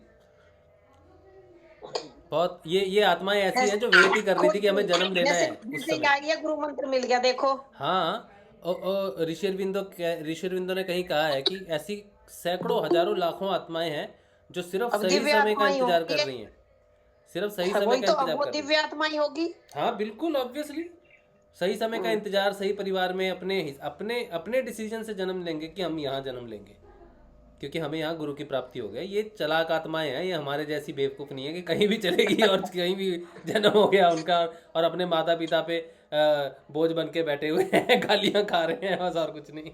हमारा तो बचपन गाली खाते हुए गुजरा है, जवानी भी। जय गुरुदेव, जय गुरुदेव। किनके घर बाबू आया? नरेश भाई के, नरेश चौधरी। आपकी पत्नी भी साधना करती है?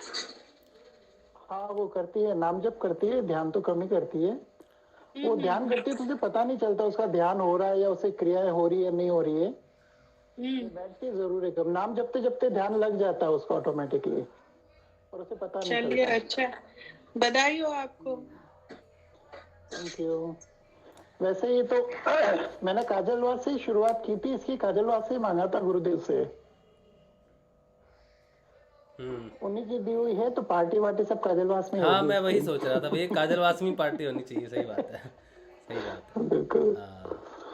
बहुत बढ़िया। अब देखो भैया जी, हाँ कि नाम तो बेबी की मम्मी जपेगी।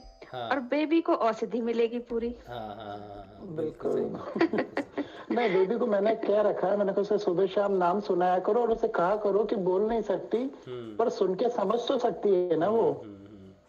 तो मंत्र सुना के हम लोग यही कहते हैं कि अगर समझ में आ रहा है तो मन ही मन में जपा कर इसे। बाकी तो जब समझेगी यही बता सकते हैं। बिल्कुल बिल्कुल, वो सब सुनेगी समझेगी। सबसे बड़ी बात तो वो उस माँ का दूध पिएगी जिसके अंदर मंत्र है। और फिर उसके अंदर भी मंत्र गया है तो वो मंत्र की कुछ तो पावर है। हाँ बिल्कुल, कुछ तो पावर है। कुछ नहीं, बहुत बड़ी पावर है, बहुत बड़ी पावर है। मैंने पहले भी 1-2 वीडियो में देखा था ऐसे ही कि जिसके माँ बाप मंत्र जाप करते थे, साधना करते थे गुरुदेव की, फिर वो बच्चा भी बड़ा ही स्ट्रांग और बड़ा ही माइंडेड, अलग ही होता है बच्चा। हाँ अलग ही होता है। और उसको सुबह ध्यान लगना। पहले मम्मी पापा नहीं निकलेगा, पहले निकलेगा जय गुरुदेव। और ये बहुत सौभाग्य की बात होगी माता पिता के लिए, बहुत सौभाग्य की बात होगी। जय गुरुदेव। नरेश भाई बहुत बहुत बधाई। जय श्री गुरुदेव, धन्यवाद। जय गुरुदेव। अच्छा, आज हमारे बीच में ना एक हमारे गुरु भाई हैं, भालचंद्रा भाई। भालचंद्रा भाई, बड़े दिन के बाद आप पधारे, कुछ कहिए, कुछ बताइए। रोज रहता हूँ। जय गुरुदेव, सभी को जय गुरुदेव। जय श्री गुरुदेव। कुछ जय गुरुदेव, जय गुरुदेव भाई। आप कुछ बताइए, कुछ बदलाव की बात। रोज रहता हूँ लेकिन लेट रहता हूँ। यूट्यूब पे 11 बजे या 10 बजे देखता हूँ। आज त्योहार की वजह से समय मिल गया सामने आने का। अच्छा, एक्चुअली क्या है गुरु भाई, ध्यान जब 6:30 बजे आप लोगों के साथ ही बैठता हूँ मैं हमेशा ध्यान को। यूट्यूब पे आपका जो पहले चलता है गुरुदेव की आवाज में, वो सुनने के बाद ध्यान में बैठते, ध्यान मेरा आज जल्दी टूटा। अच्छा। हाँ, नहीं तो बहुत बार ऐसा हो जाता है, सेशन खत्म हो जाता है फिर ध्यान टूटता है। अच्छा सेशन खत्म हो जाता है? हाँ। अच्छा। हाँ, मतलब ध्यान गहरा हो गया फिर आपका? ध्यान में बैठते ही नाद, मतलब ये डिस्क्राइब करने वाला पार्ट ही नहीं, जो ध्यान हम करते हैं ना, वो डिस्क्राइब करने वाला पार्ट नहीं। जो आनंद हम प्रकृति से या छोटी छोटी चीजों से लेना सीख रहे हैं, आज बहुत आनंद लिया हमने। लास्ट 10 मिनट आनंद लिया हमने। हमारे नरेश भाई को, नरेश भाई के घर लड़की हुई, हम आनंदित हो रहे सब, और जो हम मांग रहे, मतलब डिमांड रख रहे, बहुत आनंद, मतलब एक ऐसी खुशी आती है। और आप बोले कि हम या 33 या 35 साल तक, हम तो बचपन से यही करते आए, बाद में गुरुदेव मिले, ये बहुत सौभाग्य की बात है। तो महर्षि अरविंद के कथनानुसार ये जो आगामी, उन्होंने जो जितना भी स्वप्न देखा है आगामी मानव जाति के लिए, उसका सही समय 1990 से शुरू हुआ, जब गुरुदेव ने पूर्णतः प्रकट कर दिया। तो गुरुदेव भी बोलते थे, जिसको राम का नाम चाहिए तो खाना चाहिए, खाना या राम का नाम, दोनों में से क्या चुने, तो आदमी खाना चुनेगा। हमारी व्यवस्था अनुसार 1980 के बाद भारत में या बहुत सारे देशों में खाने की सुविधा होने लगी लोगों की। अब राम की तरफ टर्न होने का टाइम है। मतलब 80% पॉपुलेशन 2 टाइम का खाना खा सकती है भारत में भी। तो वही समय आ गया है। हम बहुत बार सोचते हैं, इससे पहले क्यों नहीं हो सका, या स्वामी विवेकानंद ने क्यों नहीं किया, या महर्षि अरविंद ने क्यों नहीं किया, या इससे पहले जो भी संत महात्मा आए, उन्होंने नींव रखी है, उन्होंने कुछ तो लिख के रखा है। कठोपनिषद आप पढ़ रहे, अभी मैं जो वर्ड बोलूंगा उससे आपको पता चल जाएगा, मैं आपको सुन रहा हूँ हमेशा। पता चल गया। कठोपनिषद आप पढ़ रहे। पहले गुरुदेव के लिए भोग आया है, जो मैंने कहा था मिठाई वगैरह है, तो आप सब भी इसमें शामिल हो, सब लोग इस मिठाई में। हाँ, खाऊंगा आप सबकी तरफ से मैं गुरुदेव का रहे, ठीक है, लेकिन आप सबकी तरफ से है। और ये बड़ा अच्छा लग रहा है मुझे, इस सेशन के समय ये आया जो मिठाई आई है, तो आप सबके साथ मन के रूप में, आत्मा के रूप में मैं आपसे शेयर करके ले रहा हूँ, ठीक है। हाँ जी, भालचंद्रा भाई, भोग लगा लीजिए ना सर। नहीं, हाँ, वो लगा ले रहे हैं।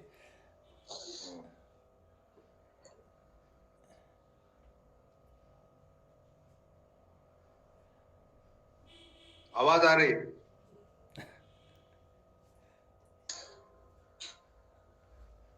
लगा दी। गुरु माँ को भी लगा के। अच्छा, चलिए। हाँ, मैं बहुत अच्छा लगा मुझे तो। अब आप आते नहीं, मेरे को तो सुनना बहुत अच्छा लगता है, आपको आप आते नहीं। बहुत अच्छे अच्छे गुरु भाई हैं, पता नहीं कहाँ हैं। रिकब भाई आए थे पर चले गए। इनको सुनना, आपको सुनना, नरहरी भाई को सुनना, और योगेश भाई भी नहीं आते आजकल, तो अच्छा फोन ले लिया फिर भी नहीं आते इधर। ये जो है ना, गुरुदेव एक एक जिम्मेदारी बांट रहे। हाँ। आप पे ये फोकस वाली जिम्मेदारी बांटी। आपको हमेशा सामने आना ही होगा। हाँ, यही तो बैठना तो होगा। आपको सामने जीवा मुंह लेके सामने आना ही होगा। रोज चलाएंगे गुरुदेव। हाँ, वही बात है। हाँ, क्योंकि वो भाव, मतलब शब्द की उत्पत्ति जो देखी जाए तो नाभि से हृदय में भाव मिलता है, कंठ में उसको स्वर मिलता है, और मुंह से शब्द निकलता है। मैं गुरुदेव की ये भाई कलकत्ता की मिठाई है। हाँ, बता ताजा क्या क्या है ये तो है काले जाम, हाँ, गुलाब जामुन, और ये है, इसको क्या बोलते हैं? रसमलाई नहीं, ये यहाँ का गुड़ पीठे बोलते हैं इसको। ये गुड़ में बनता है, इसमें गुड़ भरा रहता है, और ये रसमलाई के बीच में रहता है। अच्छा। और ये है तिल का, ये क्या है? ये अच्छा, ये तिल के लड्डू हैं, पता नहीं ऐसे होते, मैं पहली बार देख रहा हूँ। तो सादे तिल के लड्डू हैं। और ये हमारे फेमस रसगुल्ले कलकत्ता के, ठीक है। और जय श्री गुरुदेव, मजा आ गया। और टेस्टी है भैया जी। और ये मुझे तो ये पसंद है एक्चुअली, लड्डू। ये मोतीचूर के लड्डू हैं। हाँ, ये मोतीचूर के लड्डू हैं। बस इतनी सारी बहुत मिठाई क्यों मंगवाई? आज तो ज्यादा मीठा नहीं हो जाएगा। इतना बड़ा परिवार है। इतना बड़ा परिवार है तो मिठाई भी थोड़ी ज्यादा होनी चाहिए। मंगवाई तो दिखाने क्या जरूरी थी ये? हाँ, नरेश भाई ने पकौड़े दिखाए ना। अच्छा। भैया होगा मीठे का और नमकीन का। भैया नरहरी भाई देख रहे हैं, खिला दो उनको, बहुत देर से देख रहे हैं। नरहरी भाई आ जाओ। और पंडित जी हैं, उनको मिठाई की कोई कमी नहीं। मैं तो यही सोच रहा हूँ कि राजशिव भाई मजे ले रहे हैं। दिखा दो। अब देखो, ये खुशी अपने परिवार के साथ ही मिल सकती है। राजशिव जी ने सबको प्रिपेयर कर रहे हैं कि साधना इतनी करो कि मिठाई दिखाती टेस्ट आ जाए मुंह में। सही बात है। तो ये अब तो राजशिव भाई वो तैयारी आपने कहा था ना, साधना में पहुंच जाएंगे तो चेतना कल, अभी वो मेरे स्थिति हो गई होती ना तो मैं पहुंच जाता कलकत्ता। सही बात है भाई, वो स्थिति हो जाए। आ रहा है। हाँ, ये स्थिति अगर हो जाए हमारी। नरहरी भाई, पीछे का व्यू बहुत सुंदर आ रहा है। माँ के दर्शन हो रहे हैं। माँ बैठी है। माँ के दर्शन। हाँ, सही लग रहा है भाई। और बात से तो मेरे कुछ अलग ही अट्रैक्शन है, पता नहीं क्यों। सच में ही ऐसा लग रहा है जैसे माँ रियली बैठी है और भाई उनके पास बैठे हैं। हाँ, सही में ऐसे ही लग रहा है। ये मोबाइल में होगी आपके फोटो, है ना? हाँ, ये बैकग्राउंड चेंज कर रहे हैं भैया जी। हाँ। चलिए, अब हम वापिस आते हैं। कहाँ गए मेरा भालू भाई? भैया जी मैं नरहरी भाई से एक बात पूछ लूं? हाँ, पूछ लो। भैया मेरे को एक चीज पूछनी है। अब जैसे घर में शंख रखते हैं तो रख सकते हैं और घर में लेडीज बजा सकती है या अरे भाई, नहीं? मिठाई मेरे को तो दे दो। शंख का और ओम का इसके अंदर गुरु बहनों के लिए और महिलाओं के लिए एक नियम सा है।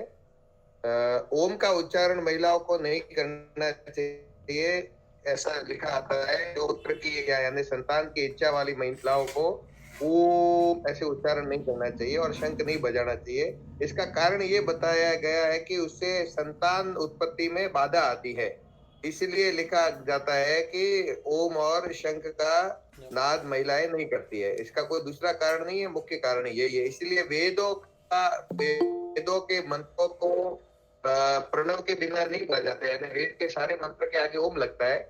इसलिए कहा जाता था कि भाई महिलाओं को वेदाध्ययन नहीं करना चाहिए। उसका मूल कारण ये था, और कोई कारण नहीं था, कोई भेदभाव नहीं था महिलाओं के साथ, लेकिन उसका कारण था कि उससे गर्भाशय प्रभावित होता है। इसलिए शंख और ओम ये दो महिलाओं के लिए निषेध बताए गए। जी जी भैया जी। चलिए, अच्छा भालचंद्रा भाई, तो कुछ बात कीजिए, बड़ा अच्छा लग रहा था सुनने में।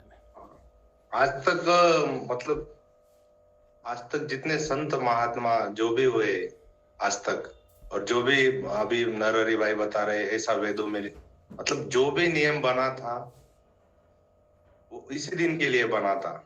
इस दिन तक धर्म की मतलब ये धर्म मतलब मानवता के जीने की राह कैसी होनी चाहिए, उसमें कौन कौन से नियम आने चाहिए, इसलिए ये चीजें बाहर आई। और गुरुदेव के माध्यम से हम इसके पीछे का विज्ञान जान पा रहे हैं। बहुत सारी चीजों का विज्ञान गुरु बंधुओं को पता चल जाता है। अभी थोड़ी देर पहले मतलब पॉजिटिवनेस, ध्यान में पॉजिटिवनेस और निगेटिवनेस की बात चल रही थी। मतलब मैं बहुत अभी हमारी गुरु बहन को भी बात कर रही थी कि पॉजिटिवनेस मतलब मैं बहुत अच्छा फील कर रही थी और अभी मैं अच्छा फील नहीं कर रही हूँ ध्यान में।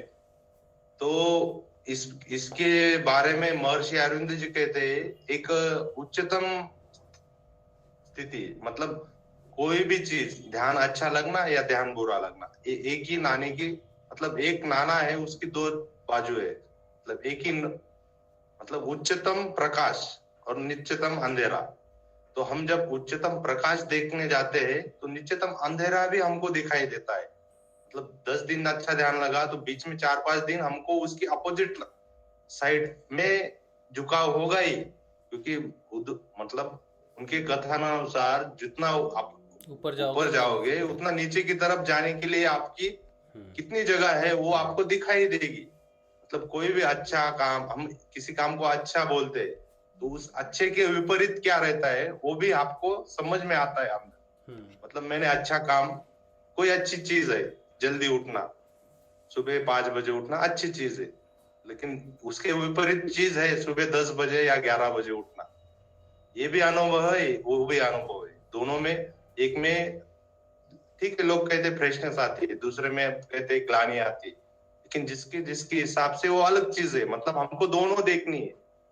साधना के एक ही जो पॉजिटिव अंग है वो देखते हुए आगे बढ़ रहे हैं हम, और पॉजिटिवनेस की हम चाह रख रहे हैं। जितनी चाह पॉजिटिवनेस की या हमारे शरीर, मतलब अच्छा मेरा शरीर हो जाए, मुझे मतलब रोग नहीं हो, मुझे कुछ बीमारियां ना हो, या मुझे भविष्य के कुछ चिन्ह दिखाई लगे, जो गुरुदेव के शब्द है वो शब्द के बाद हम बोलते हैं, मेरे गुरुदेव बोलते हैं मेरे सभी साधक देख सकेंगे, तो वो पहले हम कैच करते और उसी के बारे में सोचते हैं साधना करते हुए। आप जैसे बोले मैं हॉस्पिटल में था तो मुझे तब रियलाइज हुआ, वो था साधना के दूसरे अंग में परिवर्तित होना, दूसरा छोर देखना साधना का।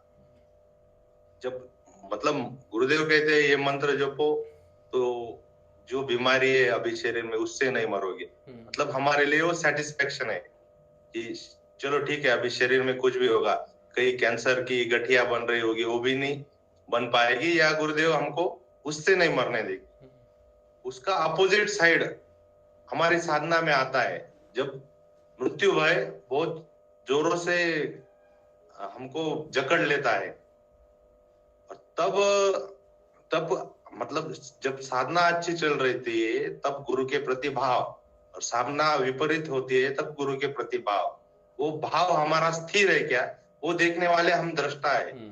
मतलब मेरा हानि हुई तो भी मैं गुरुदेव को धन्यवाद कर रहा हूँ, और मेरा ये मतलब ग्रोथ हुआ तो भी मैं गुरुदेव को धन्यवाद ही कर रहा हूँ, या गुरु के प्रति मैं थोड़ा संशयित हो रहा हूँ, क्योंकि गुरुदेव बोलते हैं ये शरीर तो गलना है, शरीर इसके आगे कुछ है जो अजर अमर है, जिसको अग्नि नहीं जला सकती, जिसको पानी नहीं बहा सकता, कुछ नहीं। वो चीज जो है वो तुम हो, और हर एक में है, और मैं भी हर एक में हूं।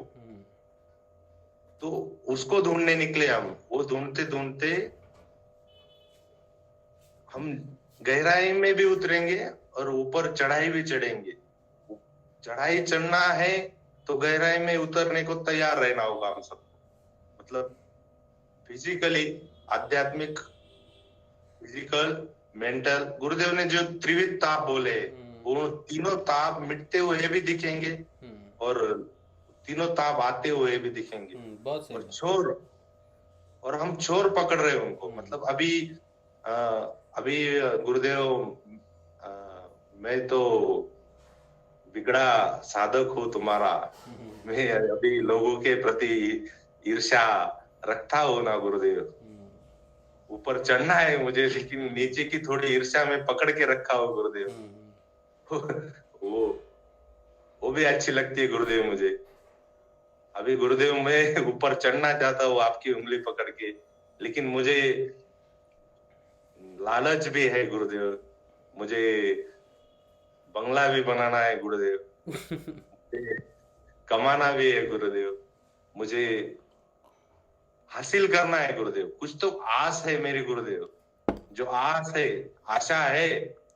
तो कुछ गुरुदेव थोड़ी बहुत निराशा अभी आशा की बहन उसके साथ आएगी गुरुदेव।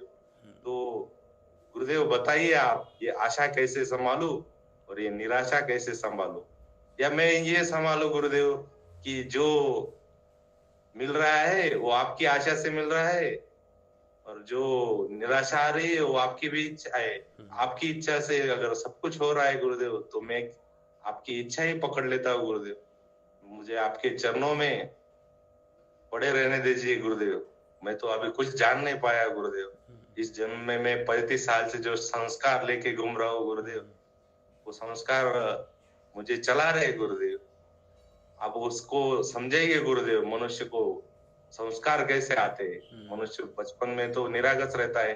अभी नरेश भाई की लड़की निरागस, कुछ नहीं मालूम, कुछ नहीं, संसार में क्या ताप है, तिरवित ताप कुछ मालूम नहीं। बच्चे के भूख लगी तो रोना और बहुत सोना, 20-22 घंटा सोना।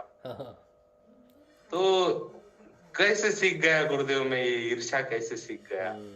तो उसका मुझे मूल बताओ गुरुदेव, उसका मूल बताओ गुरुदेव। ये कैसे उत्पन्न होती है? वो तो अंदर से आ रही है ना। शरीर में व्याधि होती है, गुरुदेव बोलते हैं मैं शरीर रूपी ग्रंथ को पढ़ाने आया हूँ। और गुरुदेव ने शरीर के 7 कोशों का वर्णन किया है बाद में। तो किस कोश के कारण कैसे होता है? खान पान के कारण मेरे शरीर में क्या बदलाव होते हैं? अंदर दिखाओ गुरुदेव, बाहर तो आप बोलते हो कुछ नहीं है। कभी कभी ऐसा लगता है गुरुदेव, आप बोलते हो मैं ही हूँ सर्वस्व, मैं ही हूँ, मैं ही सर्वशक्तिमान ईश्वर हूँ, मैं हर कण कण में विराजित हूँ। तो मैं गुरुदेव ऐसा समझू, जो मुझसे झगड़ा करने आया है उसमें आप ही हो और आप ही करवा रहे हो गुरुदेव? या गुरुदेव मैं ऐसा समझू, जो मुझे लालच आ रहा है सामने कोई सामने लालच दे रहा है, वो आप ही दे रहे गुरुदेव? तो मैं कैसे आइडेंटिफाई गुरुदेव करूँ आप कौन हो? चलो मान लेते गुरुदेव, सब आप ही है, चराचर में आप ही है। हर एक मनुष्य की बुद्धि, प्राण, मन आपके ही अधीन है।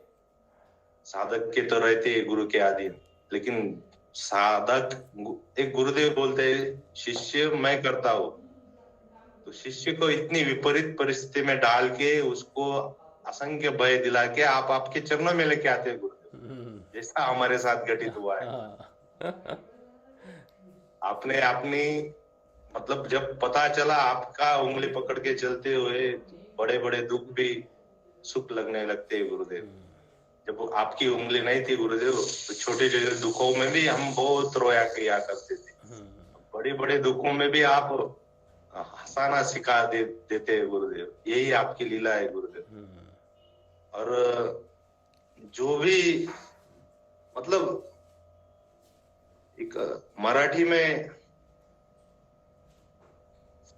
मराठी संतों की कुछ लाइनें हैं जो गुरु भक्ति करते थे या गुरु के उनको बहुत मतलब गुरु के प्रति गहन निष्ठा, गहन प्रेम। तो मतलब आज तक जितने संत महात्मा हुए, हम अभी के जो लोग हैं उनमें देख रहे सब गुरुदेव है।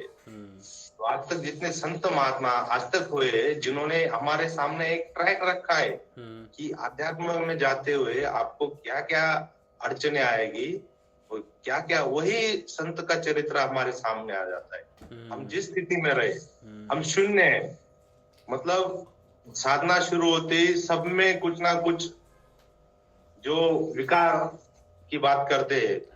मतलब अभी संसार में क्या है, जो साधना करता है, मतलब हमारे नरहरि भाई जैसे पंडित है, तो पंडितों ने ये नहीं करना चाहिए, पंडितों ने वो नहीं करना चाहिए, ऐसे बहुत सारे नियम बन चुके हैं। पंडित बाहर मतलब उसका व्यवहार भी वैसा होना चाहिए, तो मानते पंडित है ऐसा। और ऐसे नियम बन गए, हर एक के लिए नियम बन गए, हर एक के लिए। तो उसके अलावा भी कुछ अलग जिंदगी है क्या? मतलब महर्षि अरविंद ने प्रयोगशाला, अपनी भी प्रयोगशाला ही नाम दिया है। अभी तक आपने प्रयोगशाला छोड़ी नहीं है। अक्टूबर 10 अक्टूबर को आपने प्रयोगशाला नाम से ये शुरू किया था। तब आपने महर्षि अरविंद को भी शायद पढ़ा भी नहीं था। नहीं पढ़ा था। नहीं पढ़ा था। तो प्रयोगशाला, उसमें जो डॉक्टर मतलब उनका एक टोटल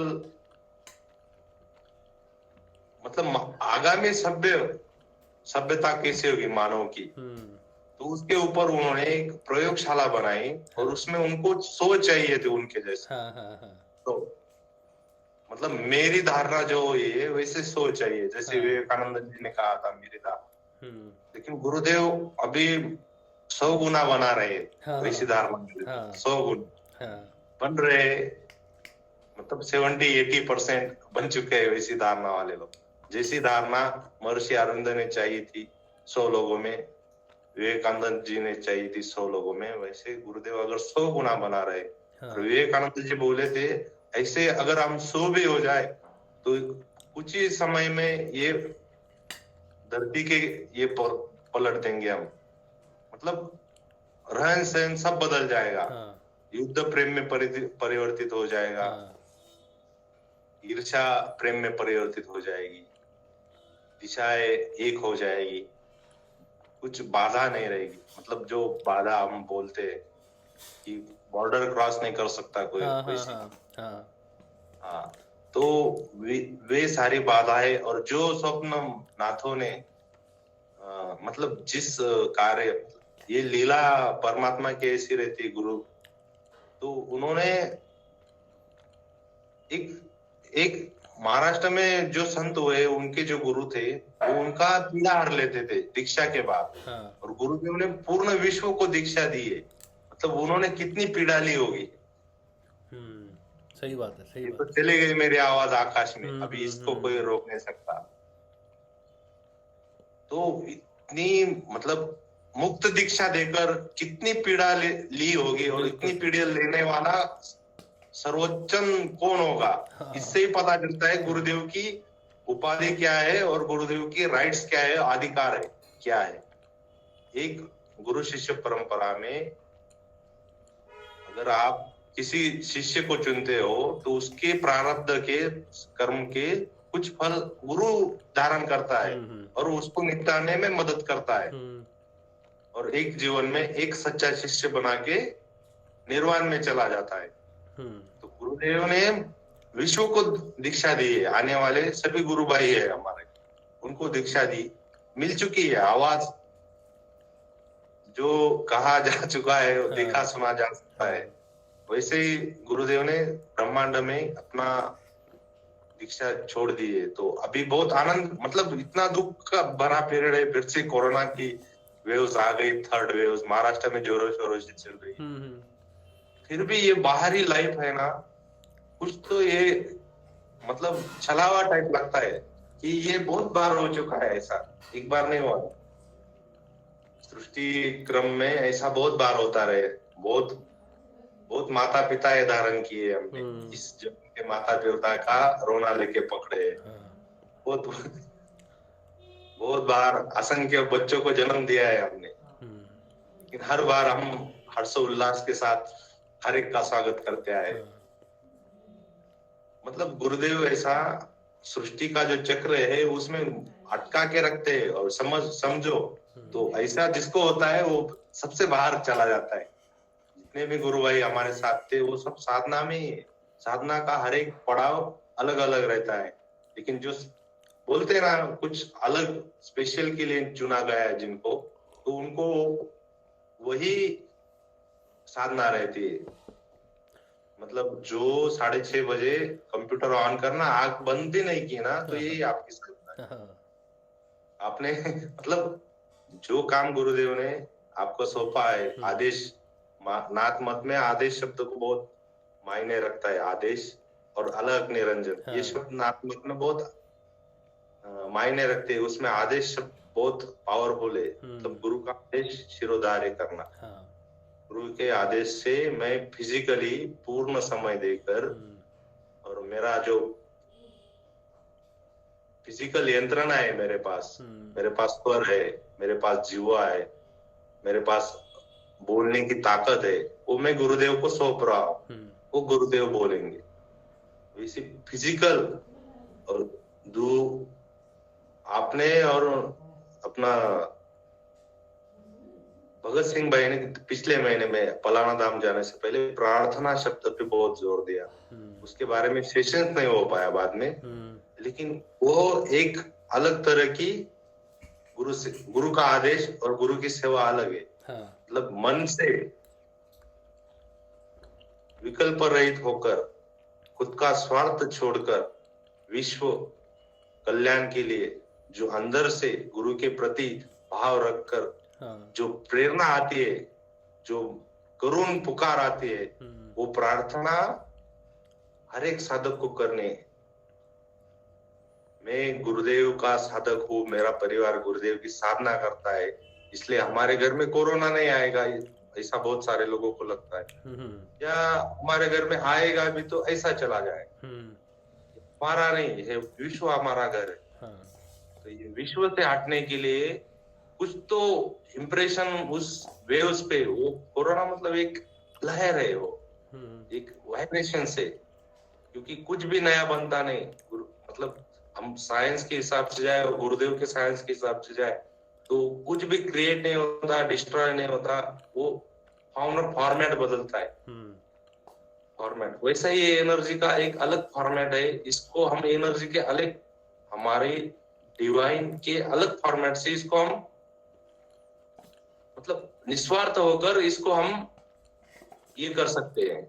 हमारी मन की एक पुकार है, भाई हम 250-300 लोगों की एक निस्वार्थ छोड़ के सभी जन के कल्याण के लिए या गुरुदेव के महामिशन के लिए एक अंदर से एक पुकार आ जाए, मेरा कुछ नहीं गुरुदेव, मुझे कुछ मत दो गुरुदेव, लेकिन ये जो वाइब्रेशन है, जो आपने स्वप्न देखा है या आपने जो रचा है, वो आप रचेता है, आपको मालूम है, सब आपको दिखाया, गुरुदेव बोलते मुझे दिखाया गया है सब संकेत रूप से। तो संकेत शब्द को गुरुदेव बार बार बोलते थे, तो कुछ भी जो सामने ऐसा दिख गया, साधना में इच्छा के विरुद्ध विपरीत जो दिखता है वो गुरु संकेत रहता है। और हमारी इच्छा जो गुरु भाई बाकी गुरु भाई का देख लेते हैं, चांद दिख गया, सूरज दिख गया, प्रकाश दिख गया, और जो हमें मालूम है साधना में क्या क्या होता है, तो वो चाह हमारा अंदर वाला तैयार कर लेता है, वो चाह दिखा देती है।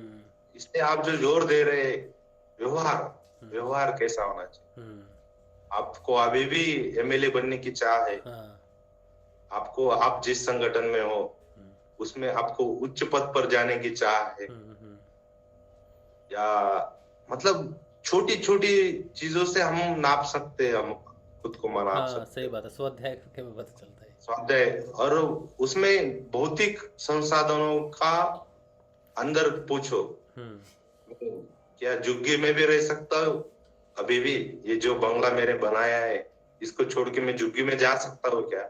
15 दिन रहने की कोशिश कर, किसी की खेत होगी तो 15 दिन उधर हट जाओ, इधर जो आनंद आ रहा है उधर भी आ रहा है, समझो आप साधना में ठीक पथ पे चल रहे हो, अच्छे जा रहे हो।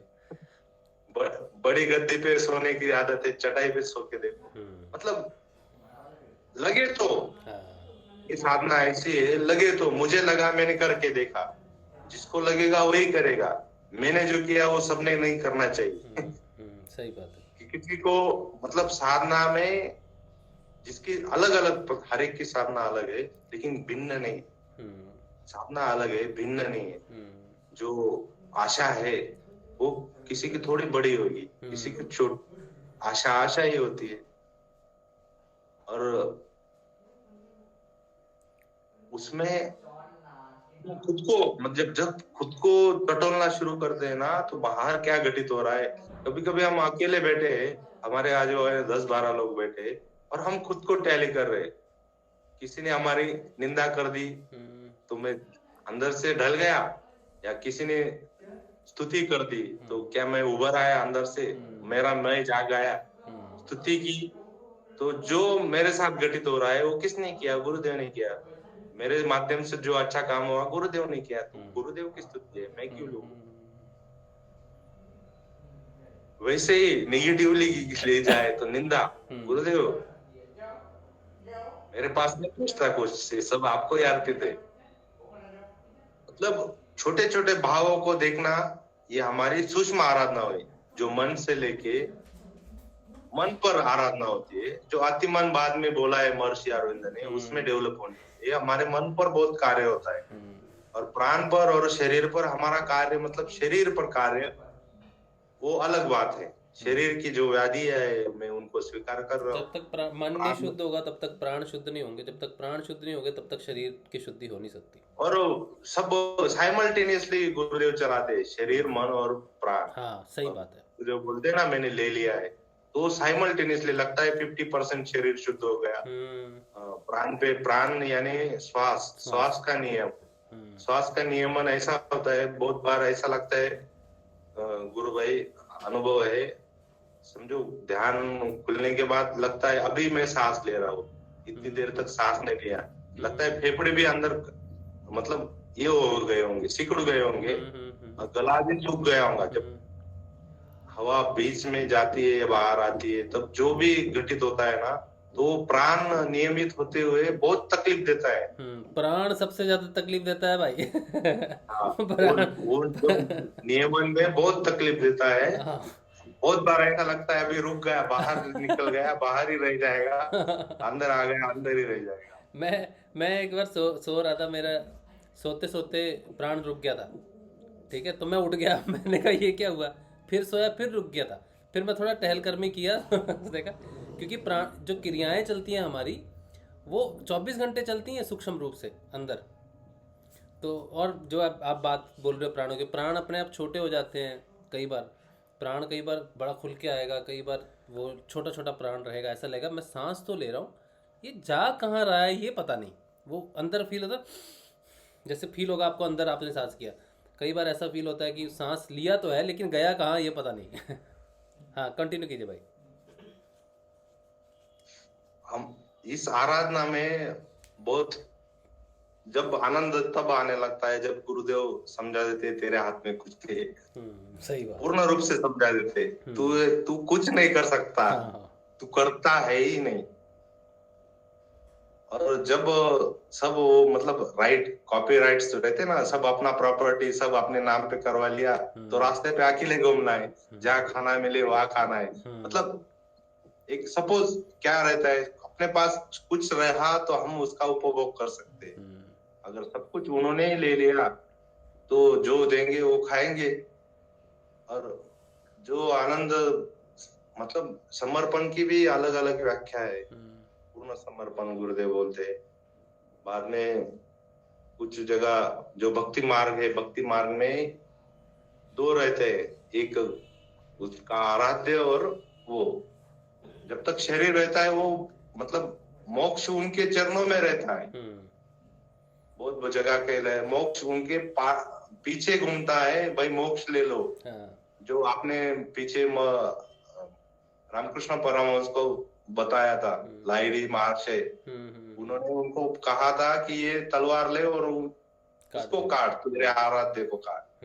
मतलब एक को हम बन, एक में और द्वैत, हम अभी दो है, गुरुदेव है और मैं हूँ, और बाकी सब गुरुदेव की लीला है और उस गुरुदेव ही है। मेरे पत्नी के स्वरूप में गुरुदेव है, मेरे बच्चे के स्वरूप में गुरुदेव है। वही यही बात जो आप बोल रहे हो ना, यही बार बार कही जाती है कि व्यवहार सिर्फ उस गुरुदेव के प्रति नहीं जिसके प्रति आप श्रद्धावान हो, बल्कि इस चराचर में सारे व्यक्ति, आपके रिश्तेदार, आपके संबंधी, उन सब में जब आप गुरुदेव की प्रीति देखने लगते हो, गुरुदेव जानकर उनसे व्यवहार करते हो, हालांकि रिश्ता तो वही रहता है लेकिन उनका सम्मान उस तरह से करते हो जैसे मेरे गुरुदेव स्वयं उनके हृदय में विराजमान हो। उस सर्व भाव व्यवहार की बात की जाती है। जो अभी आप ये बात कह रहे हो ना, ये बहुत अच्छी बात, आप बहुत बहुत बढ़िया बात बता रहे हो। वो गुरुदेव दिखा देते गुरु भाई, मतलब विशिष्ट स्थिति में गुरुदेव दिखा देते। और जब तक हम मतलब चाह रहे थे किसी, मेरा हृदय चक्र के बारे में जो भी पढ़ा होगा, वो अगर चाह रह जाए ना गुरु भाई, तो हम वही अटके रहते।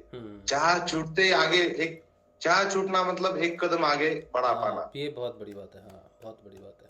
चाह मतलब चाह छूटते। मुझे 2 साल पहले खिचड़ी मुद्रा लगी थी गुरु भाई, मैं आपको फोन किया था, बहुत आनंद भी आया था। बहुत बार लगती है लेकिन पहले ही खिचड़ी मुद्रा लगते ही मुझे एक फील आया और गुरुदेव का एक वाक्य सामने आया, जल जल ही समाना।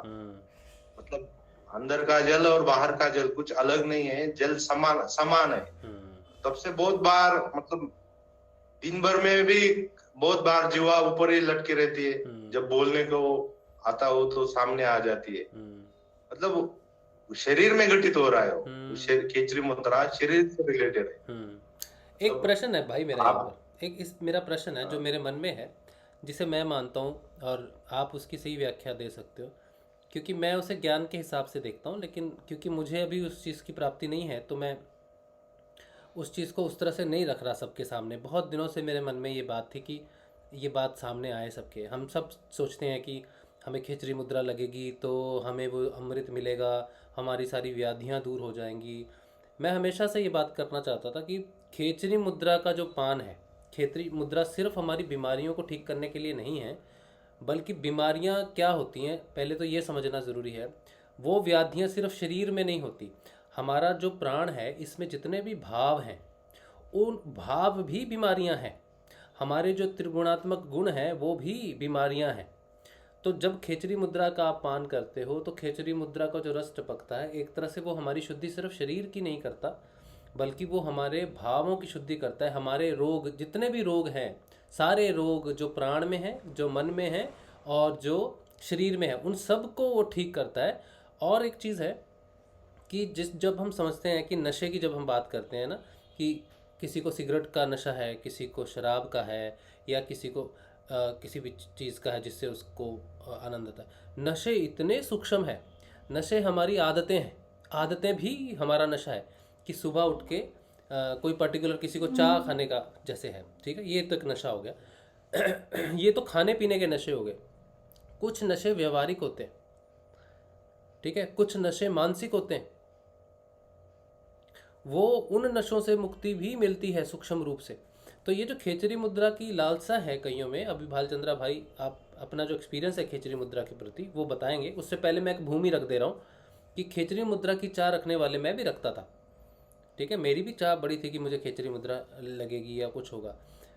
लेकिन जब इनकी खेचरी मुद्रा लगी थी भालचंद्र भाई की, तो इन्होंने मुझे एक बात कही थी कि लग गई, अब कोई कुछ नहीं, ठीक। मतलब इनका जो व्यवहार था खेचरी मुद्रा के बाद, जब व्यक्ति बड़ा उत्साहित होता है और बड़े उसको सम्मान से रखता है कि मेरी खेचरी मुद्रा लग गई है। लेकिन इन्होंने एक बात कही थी कि लग गई है, ठीक है, बड़ी आसानी से, बड़े सहज भाव से इन्होंने लिया था। उस दिन इनके माध्यम से मेरा जो भाव था ना कि भाई ने बोल दिया लग गई तो लग गई, बड़ी आम सी बात है। तो मतलब जिस चीज़ के लिए मेरी क्रेविंग है या मैं चाहता हूँ, वो भाई कह रहा कि ठीक है, हाँ हो गया गुरु कृपा से। तो इनका जो वैराग्य था ना, वो हो जाने के बाद, पहले तो इनका भी जरूर होता होगा कि हाँ खेचरी लगे, खेचरी लगने के बाद इनका जो वैराग्य था, उसने मेरे अंदर उसके प्रति वैराग्य प्रकट किया कि ठीक है कोई बात नहीं। तो ये बात मैं अभी भाई बताएंगे, इसकी भूमि में रख दे रहा हूँ कि मेरी साधना में परिवर्तन लाने के आपके माध्यम से, जब मेरी साधना में जब हम बात करते हैं, कि आपसे बात करते हैं, तो आपकी बातें साधना को प्रभावित करती हैं। इसीलिए जो शुरू में जब सेशन, जब भाई बोल रहे थे, वो जो जिनको कहा गया था, जिनके माध्यम से हम सबको ये संदेश मिला कि हमें भावुक नहीं होना बल्कि स्ट्रांग होना है, बल्कि अपनी चीज़ों को ऐसे रखना है ताकि वो दूसरे के लिए धारणा के काबिल हो, ना कि हम दूसरे को कमज़ोर करें या वीक करें या प्राण वीक हो। जब हम इमोशनल हो जाते हैं तो हमारे प्राण वीक हो जाते हैं, और जब हम स्ट्रांग होते हैं, भाव रखते हैं, तो हमारे प्राण स्ट्रांग हो जाते हैं, ठीक है, क्योंकि हम सब योग मार्ग पे हैं, तो हमें प्राणों को शक्ति देनी है। तो आपकी बातें, जो आप बातें करते हो, वो हमारे प्राणों पे असर करती हैं, प्राणों पे असर करती है। मतलब भाव कि ये मेरी बहन है, ये मेरा भाई है, ये जो भाव है ना, ये प्राण है, प्राणों के कारण ही है इमोशंस, ठीक है। तो सबकी बातें बहुत प्रभाव डालती हैं। इनकी बात 2 साल पहले मुझ पे प्रभाव डाली थी, उसके बाद मेरा खेचरी मुद्रा का जो ये था कि होगी, एक दिन होगी। मैंने नमस्कार कर दिया, गुरुदेव ठीक है, भाई बोल रहा है आम सी बात है, तो आम ही होगी, उसके लिए भागने दौड़ने की ज़रूरत नहीं है। आप 10 साल 20 साल जब आपकी इच्छा हो तो हो, नहीं हो तो नहीं हो। गुरुदेव कहते हैं लगती है सबको, कईयों को नहीं भी लगती। तो मैं अगर नहीं लगने वालों में से होना तो ठीक है गुरुदेव, कोई चक्कर नहीं है। हाँ बालू भाई, गुरुदेव ने गुजरात में एक सेशन किया था। हाँ गुजरात में एक सेशन किया था, और नहीं, गुजराती भाइयों के बारे में। गुजरात में मैं गया था, अहमदाबाद गया था, बहुत सारे लोगों को खेचरी मुद्रा लग गई, हाँ बैठते ही लग गई। और एक जगह गुरुदेव ने उल्लेख किया था कि आप अगर ज्यादा शारीरिक दृष्टि से ज्यादा अगर जाम होंगे, या मतलब आपका शरीर अभी साधना के लायक भी नहीं है, या आपने बहुत तंग करके रखा है, शरीर की कुछ व्यवस्था नहीं रखी, तब तुरंत खेचरी लग जाएगी। तो मैं जब साधना शुरू की थी, 6 महीने में मुझे खेचरी लगी थी। खिचड़ी लगते ही मेरा कम से कम 20-22 किलो वेट कम हो गया था। 20-22 केजी अगले 6 महीने में। मतलब मैं तो उसको ये समझता हूँ, जो अभी कोरोना चल रहा था उसमें एक बहुत महंगा इंजेक्शन था एक्टिमेरा। अच्छा। मतलब कोरोना से लास्ट बचना है तो एक इंजेक्शन लगेगा एक्टिमेरा करके, उस अलग अलग नाम थे अलग अलग डिस्ट्रिक्ट में। अच्छा। वो 50-60 हजार उसकी कीमत थी। अच्छा। और ब्लैक मार्केट में भी आ गया था वो 1.5 लाख 2 लाख को मिल रहा था। अच्छा। तो शुरुआती साधक को तुरंत खेचरी मुद्रा लगना मतलब उसको इंजेक्शन मिल गया। वो संकट में था, संकट में था। हाँ, ये बहुत सही बात आपने कही, बहुत सही बात कही। वो संकट में था, उसको अभी हाई डोज की जरूरत थी। हाँ, हाई डोज उसको पहले मिलना है। क्या बात है, बहुत सारे डाउट्स क्लियर किए। मिलेगा तो ही वो जिंदा रह पाएगा, बाद में वो सर्वाइव कर पाएगा। ऐसी स्थिति जब आती है तब गुरुदेव तुरंत खेचरी मुद्रा लगा देते। इससे पहले जिस गुरु भाई ने जो वीडियो आया था वो HIV से संक्रमित थे। उनको तुरंत खेचरी मुद्रा लग गई। आज भी वो पुलिस में है, राजस्थान पुलिस में है। बोले नरहरि भाई। जय गुरुदेव। काफी समय से मैं रोक के रखा था अपनी भावनाओं को। कहाँ ही रोके हैं, ये आपका प्लेटफॉर्म है, आप बहने दो। नहीं, वो ऐसा था कि आज मुझे कंफर्म हुआ कि मेरे सामने मुद्रा लगती है। अच्छा, आज पता चला आपको? हाँ, तो उतने दिन तो क्या मैं जैसे होती थी तो मुझे लगता था कि मेरी आंखें बंद हो जाती है। तो आज मैंने क्या वीडियो रिकॉर्ड किया उसका। फिर मैंने ऐसे ध्यान किया। फिर अपना वीडियो देखा तो मैं तो एक्साइटिंग हो गया कि मेरे तो शाम भी लगती है। काफी टाइम से लग रही है। अच्छा। फिर घर पे सबको बताया तो वो ये खुशी मैं आपको जाहिर करने वाला था, लेकिन फिर लालचंद्र भाई बोल रहे थे तो मैं अपने आप को रोक के रख रहा था बड़े जोर शोर से। भालू भाई का तो फ्लो है, इनको आप 12 बजे तक छोड़ दो, ये रुकेंगे नहीं, इनको रोकना पड़ता है। तो क्योंकि आज तक मुझे कोई स्पेशल कोई योग ऐसे आकाश मुद्राएं वगैरह वो तो जनरली होती है कि भाई क्या पता सर झुक जाता है वो। हम भी आज मुझे क्लियर हुआ ना, फोटो भी खींचा फिर वीडियो भी बनाया। तो वो मैं अपनी वो खुशी, वैसे ज्यादा खुश नहीं होना चाहिए, गुरुदेव कहते संभाव में रहना है, लेकिन उस खुशी को सबके सामने जाहिर करने के लिए बड़ा उत्साह हो रहा था। ये बात बहुत बढ़िया, बहुत अच्छी बात, बढ़िया रहता है। उसमें कभी भी लग सकती है। फिर तो ये काफी समय तो बहुत पहले से लगती है, आपको नहीं पता इस बात का? मुझे तो बहुत पहले से पता आपको लग रही है वो, मैंने देखा ना आपको ध्यान करते हुए। हाँ, मैं सोच रहा था मेरी आंखें बंद हो जाती है उस नहीं नहीं, क्योंकि आपकी ऐसे रहती है, आपकी वो आंखें ऐसे रहती है, मैंने देखी है, मैंने आपको ध्यान करते हुए। अच्छा। फिर आज मैंने वीडियो बनाया तब क्लियर हुआ कि हाँ लगती है। तब मैंने अनाउंस आज कर रहा हूँ मैं कि हाँ शाम की लगती है। हाँ नहीं, मैंने तो बहुत पहले देखा आपको शाम में। अच्छा। हाँ, मुझे पता नहीं था कि मैं लड्डू खा रहा हूँ। खाओ। आपको पता था कि मैं लड्डू खा रहा हूँ? मैं भी लड्डू खा रहा हूँ। और वैसे भी पंडितों के घर में कभी मिठाई की कमी होनी नहीं चाहिए भाई, हैं? एक बालचंद्र भाई, जय गुरुदेव। जय। हाँ भालू भाई, अब भालू भाई एक बात कह रहे हैं। भालू भाई जो आप बात कह रहे थे, क्या बात कह रहे थे कि क्या बात कही थी आपने?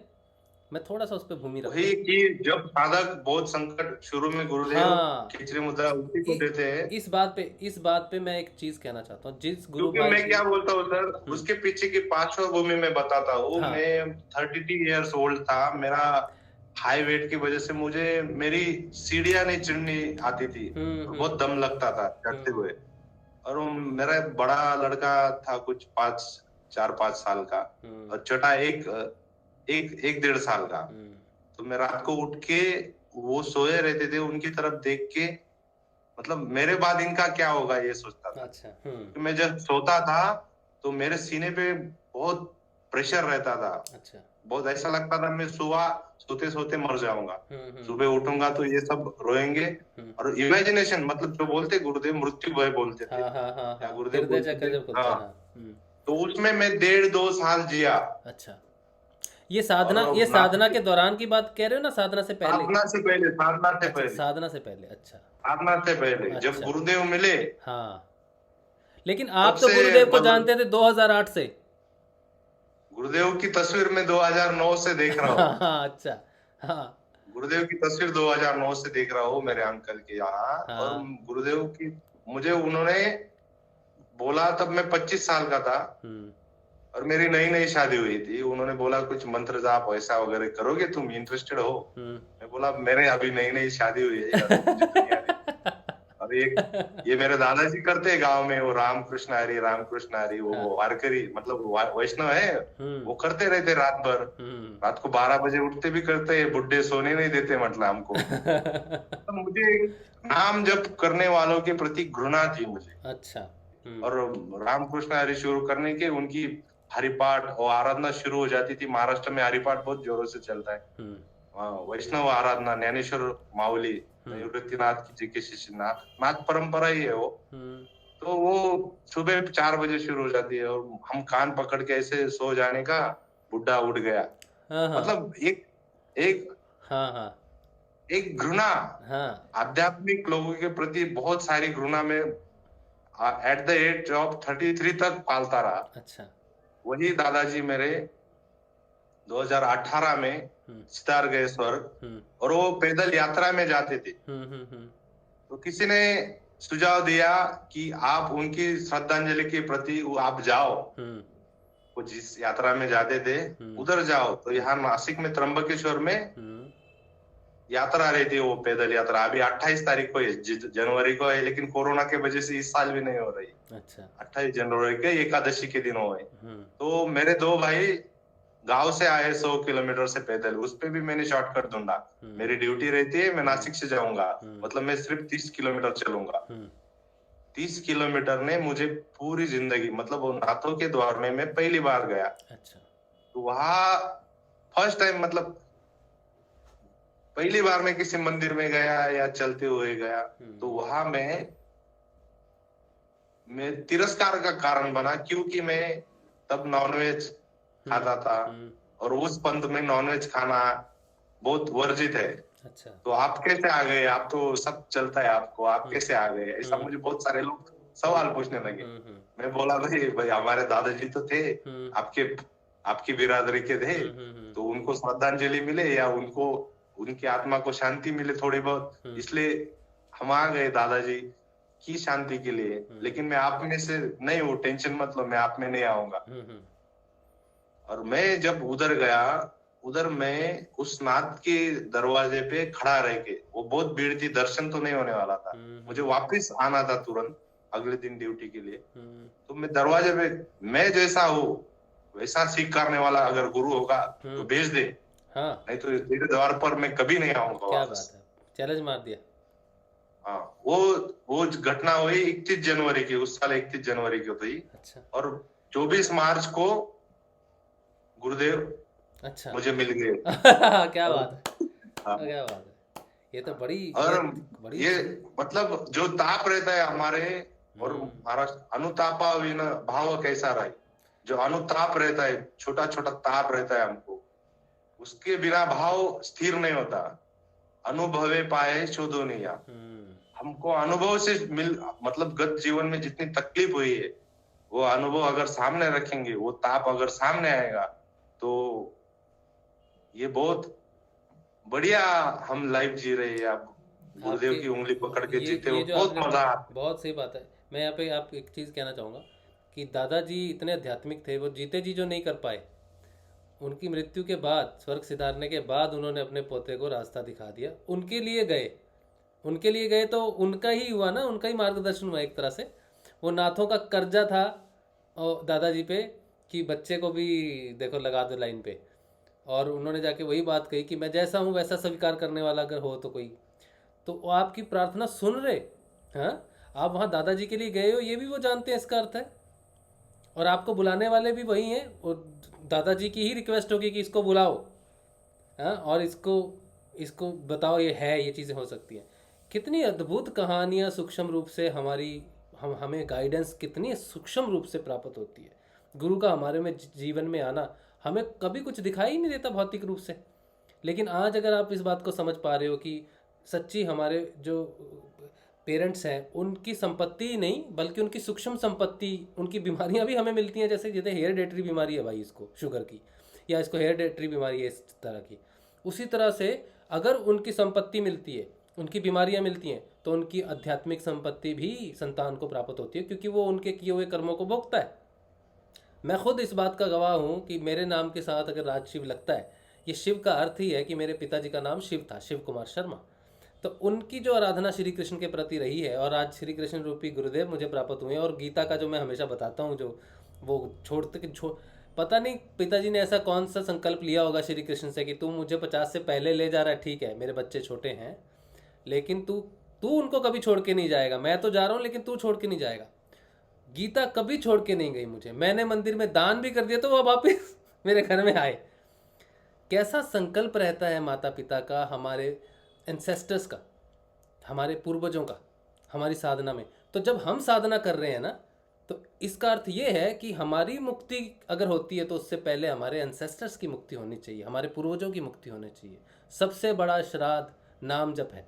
अगर आपकी आध्यात्मिक प्रगति होती है, आप आध्यात्मिक उन्नति पे जाते हो, तो इसका अर्थ है कि आपके जो पितर हैं, जिन्होंने इतना कुछ किया है, उनको भी मुक्ति मिलनी, उनको भी ऐसा जन्म प्राप्त हो जाना कि वहाँ से वो मोक्ष की तरफ बढ़ जाए। ये कितना सूक्ष्म है, लेकिन ये तब समझ में आता है जब हम अंतर्मुखी होते हैं। अपनी जीवन की यात्रा को आज अगर हम समझ पा रहे हैं तो सिर्फ और सिर्फ इसलिए समझ पा रहे हैं क्योंकि हम आध्यात्मिक ज्ञान की प्राप्ति में हैं। अगर सारा जीवन बीत जाता, इस ज्ञान की प्राप्ति नहीं होती। लेकिन अब ज्ञान की जो प्राप्ति हो रही है उसके माध्यम से हम समझ पा रहे हैं कि हमारे रिश्ते, हमारे व्यवहार, हमारा जन्म, हमारा मरना, हमारे कर्म कैसे कनेक्टेड रहते हैं। मृत्यु कभी नहीं होती, इसका अर्थ है हम सिर्फ शरीर छोड़ते हैं, मृत्यु कभी नहीं होती। वो तब तक चलता रहता है सिस्टम कपड़े बदलने का, जब तक आत्मा को परमात्मा की तरफ नहीं अग्रसर किया जाता। वो सारी चीज़ें हमें प्रेरित करती हैं, उधर चल, अपने सोर्स की तरफ चल।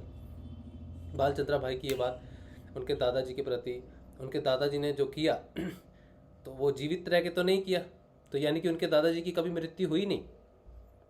शरीर छोड़ा, लेकिन शरीर छोड़ने के बाद उन्होंने अपने पोते के लिए कुछ किया जो आध्यात्मिक किया। बड़ी ये बहुत एक तरह से ज्ञानवर्धक चर्चा है गुरु भाई, आपके जीवन से, आपकी साधना से, और आपके जो परिवर्तन हुआ भौतिक से, ये बहुत बात ये सर, उसमें बात ये है, वो जो गुनगुनाते थे रात को उठ के, हाँ मैं अभी वही गुनगुनाने लगा हूँ। चलो यही बात हम कर रहे।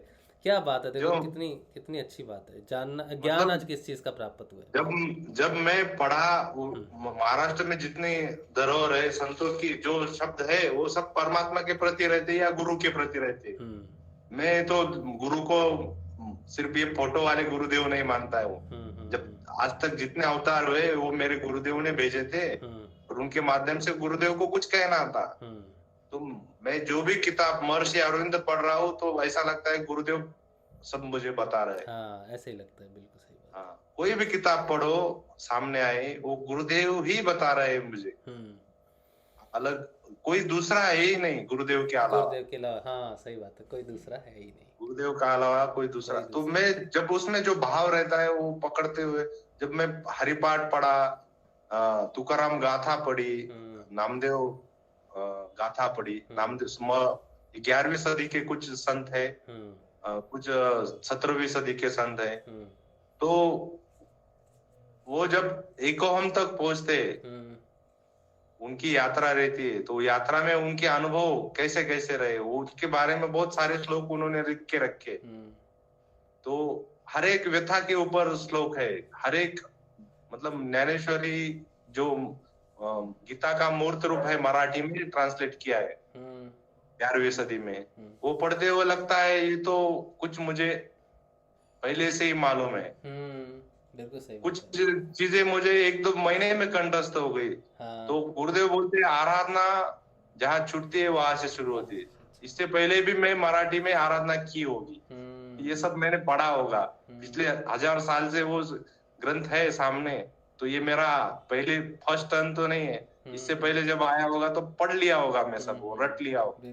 तो वो रिकॉल आया, अंदर से रिकॉल आया, अपने आप कंठस्थ हो गया, उसका अर्थ समझ में आया। मतलब जो शब्द है उसके अर्थ समझ में आते हैं, हर एक लिखावट के अर्थ। और जो समझ में नहीं आता है महर्षि अरविंद पढ़ते पढ़ते, अभी वो मैं किताब 5वीं बार पढ़ रहा हूँ सर, तो जो समझ में नहीं आता वहां तुम पहुंचे नहीं हो अभी तक। हाँ, क्या पढ़ रहे हो ऋषि अरविंद का? कौन? वही अरविंद जी का वो मतलब चेतना की साहसिक यात्रा, साहसिक अभियान, हाँ चेतना की क्या मराठी में हाँ मराठी में आपने ही लिंक भेजा था। हाँ। तो हर बार कोई नई चीज मालूम पड़ती है, हर बार कुछ नई चीज, और उसमें से बहुत प्रेरणा मिलती है, बहुत ताकत मिलती है। एक ताकत ऐसी मिलती है कि जो सुपरामेंटल सुपर अति मन के लिए वो चाहते हैं, लेकिन वो नीचे को गिल्ट नहीं कहते। साथ मतलब उन्होंने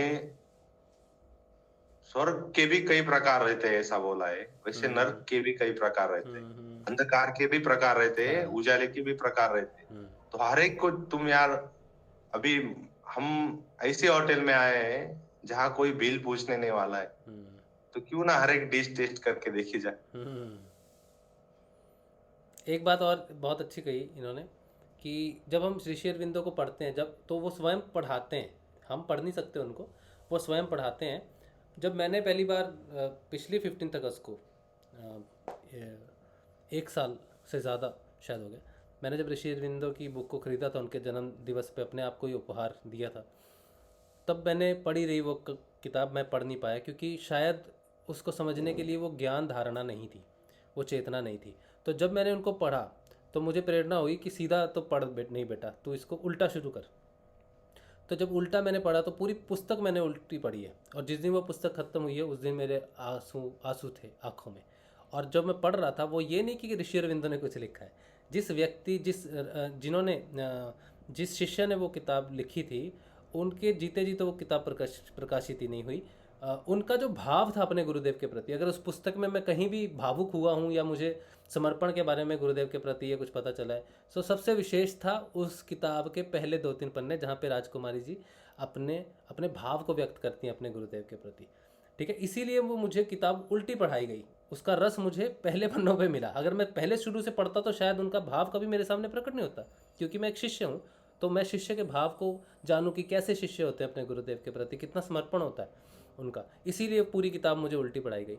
उसके बाद मैंने जब आगे पूछा गुरुदेव से, गुरुदेव किताबें तो बहुत सारी उनकी चेतना की, तो जब लाइफ डिवाइन मेरे सामने आई, दिव्य रूपांतरण, तो दिव्य रूपांतरण से पहले मुझे मानसिक स्तर के बारे में समझाया गुरुदेव ने कि जो तू लाइफ डिवाइन पढ़ेगा, दिव्य जीवन पढ़ेगा, उसको भी मैंने बीच से उल्टा शुरू किया, और वो मुझे वहाँ से जल्दी समझ में आ रही है।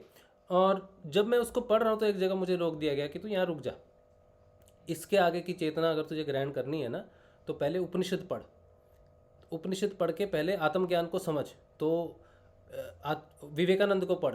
तो अभी वो जो लाइफ डिवाइन जहाँ पर रुकी हुई है, आदि पढ़ के एक जगह पे रोक दी गई है चेतना के स्तर पे, कि अब अपने चेतना के स्तर को पहले समझो, पहले दूसरे अध्ययन करने ज़रूरी है, अपने आप को समझना, गहराई तक समझना बहुत ज़्यादा ज़रूरी है।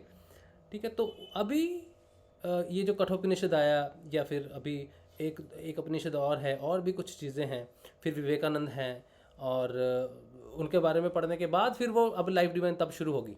तो जैसे ही इन्होंने अभी जो बात कही, उसको मैं बिल्कुल वोट देता हूँ, वोट करता हूँ कि जो चेतना का स्तर है, वो बुक जहाँ रुक जाती है, या हम जितना पढ़ते हैं वो हमें समझ में आती है, जितनी नहीं समझ में आई तो समझ लो हमारी चेतना डेवलप नहीं है। और जिस साधक को पढ़ने की लत लग जाए, जिस साधक को जब पढ़ते हैं ना बुक, तो योग प्लस वेदांत पूर्ण ज्ञान है, तो जिस व्यक्ति का योग सिद्ध होना शुरू हो जाता है, उसके जीवन में ज्ञान प्रकट होना शुरू हो जाता है, वेदांत स्वयं प्रकट होने शुरू हो जाते हैं। ज्ञान सिर्फ और सिर्फ बुक्स में भी नहीं है, ज्ञान जितनी भी है, चाहे वो ऋषि अरविंदो की किताबें लिखी, ज्ञान वहाँ नहीं है। अगर वो होता तो मैं आज ही पढ़ लेता, सारी पढ़ने की बात है ना, मैं आज रात को पढ़ दूंगा 10 पेज, लेकिन मैं धारण नहीं कर पाऊंगा जब तक वो हृदय से नहीं स्पंदित होगा।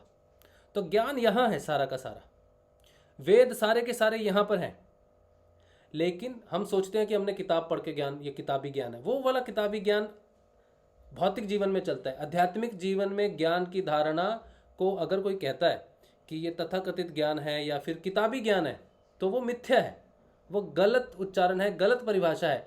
अध्यात्म की ज्ञान की धारणा किताबी हो नहीं सकती, क्योंकि ज्ञान किताबी, आध्यात्मिक ज्ञान कभी भी किताबों से प्रकट नहीं होता। भौतिक ज्ञान किताबों से प्रकट होता है, ABCD EFGH, ये पढ़ा वो पढ़ा, किताब पास की, फॉर्मूला पढ़ा तो पास की।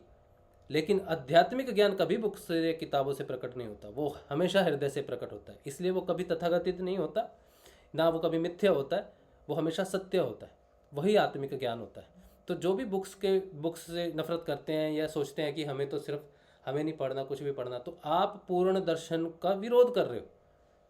अगर आप योग कर रहे हो तो आपके जीवन में जो मंथन हो रहा है उससे वैदिक ज्ञान उभरेगा ही उभरेगा। वो पुस्तकें पहुंचेंगी आपकी तरफ, लेकिन वो तब पहुंचेंगी जब आप पहले समभाव में आओगे, सिद्ध योग को पूर्ण योग की तरह एक्सेप्ट करना सीखोगे। जबरदस्ती आज किताब खरीद लोगे तो नहीं पढ़ पाओगे, पड़ी रहेगी 3 साल 2 साल 4 साल, नहीं पढ़ पाओगे। ये चैलेंज है।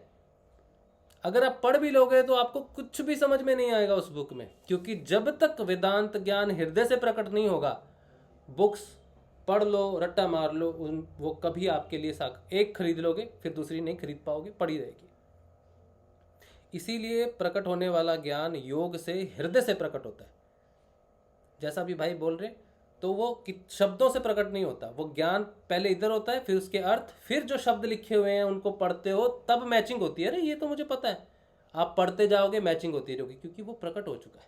अब तो सिर्फ वो मैचिंग होती है ना, बच्चों को एक से मिलाओ, वो हो रहा है। तो ये बहुत अच्छी बात भाई ने कही है, बालचंद्र भाई ने जो कही है, ये बात बिल्कुल सही है। और योग से वेद प्रकट होते हैं, लेकिन हृदय में, हृदय से ज्ञान, फिर अर्थ और शब्दिक रूप में आपको किताबें पढ़ने का अवसर दिया जाता है। इसीलिए पुस्तकें आपके जीवन में आती हैं, ना कि आप पुस्तकों को जीवन में लाते हो। इसलिए आध्यात्मिक जीवन में पुस्तकें पहले नहीं आती, पहले उसका ज्ञान आता है, उसका अर्थ आता है, फिर वो आती है।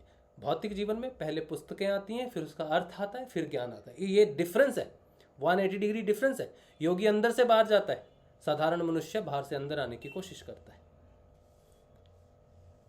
ठीक है, चलो आज का सेशन बहुत लंबा हो गया। भालचंद्र भाई, खैरनार भाई, यहाँ पे स्टॉप करेंगे। आपको बहुत अच्छा लगा सुन के, और आप जिस दिन आपकी छुट्टी होती है उस दिन आप जरूर आओ, और इस बात को आगे जब आप आओगे तो नाथों की जो कुछ पंक्तियाँ है ना, कुछ पंक्तियाँ बहुत सारी, उस पर कुछ बहुत सारी है ना, तो उसमें से 10 याद करके आना या 10 हमारे लिए रेडी करके लाना, ठीक है।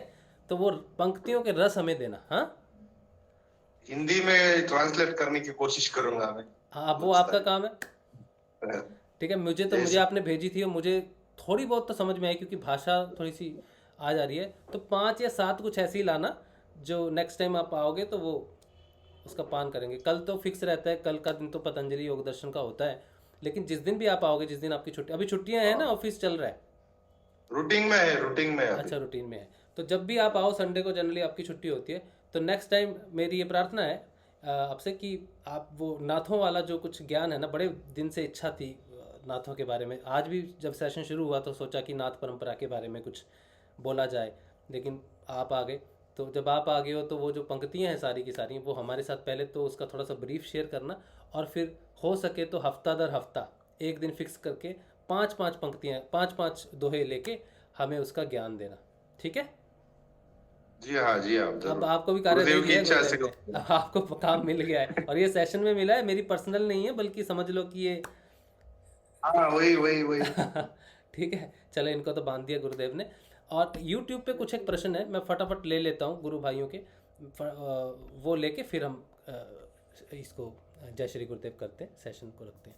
तो पंकज भट्ट कह रहे हैं सबको शुभकामनाएं मकर संक्रांति की। जयराम बाप्ता कह रहे हैं गुरु भाई ध्यान एक जगह नहीं रहता है, जाप तो सही होता है, क्या करूँ। कोई ज़रूरत नहीं, कोई चक्कर नहीं है, ध्यान को जहाँ मर्जी जाने दो। अगर आप नाम जप रहे हो और गुरुदेव के प्रति सदैव निष्ठावान रहना है। जो भी हो रहा है हमारी अंदर की दुविधा के कारण या फिर चंचलता के कारण हो रहा है, ये मान के सिर्फ गुरुदेव को परम ध्येय मान के आप करते रहो। ध्यान भटकता ही है, ध्यान कभी एक जगह लगता नहीं है, ठीक है। नाम जब लेकिन अगर आपका चल रहा है तो बिल्कुल सही ट्रैक पे हो, और आप ऐसे ही चलते रहो, जरूर ध्यान स्थिर हो जाएगा धीरे धीरे, ठीक है।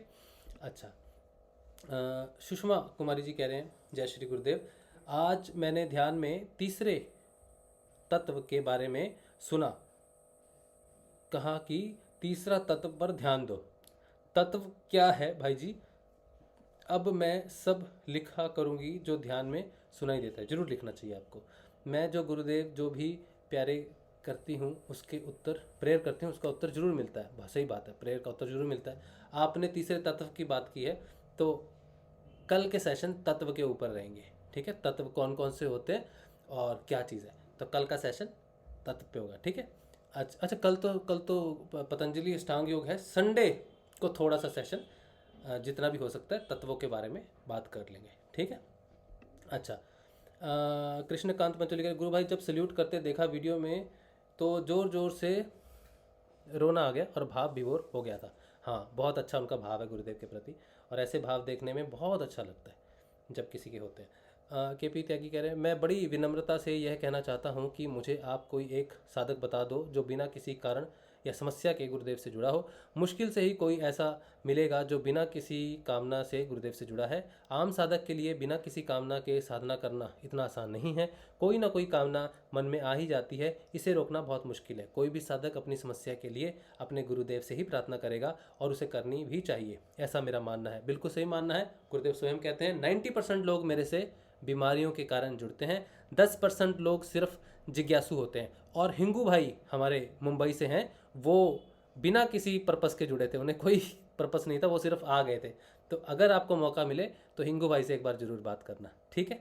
अच्छा एक साधक आपने कहा था, मैंने बता दिया। और ये जो आपने कहा कि बहुत सारी चीज़ें हैं इसमें डिस्कस करने के लिए, लेकिन मूलतः आपने जो प्रश्न पूछे थे वो हिंगू भाई हैं जिन्हें मैं पर्सनली जानता हूँ। और भी बहुत सारे लोग हैं जो जुड़े हैं गुरुदेव से बिना किसी कामना के, ठीक है। और लेकिन आप एक बार उनसे ज़रूर बात करना।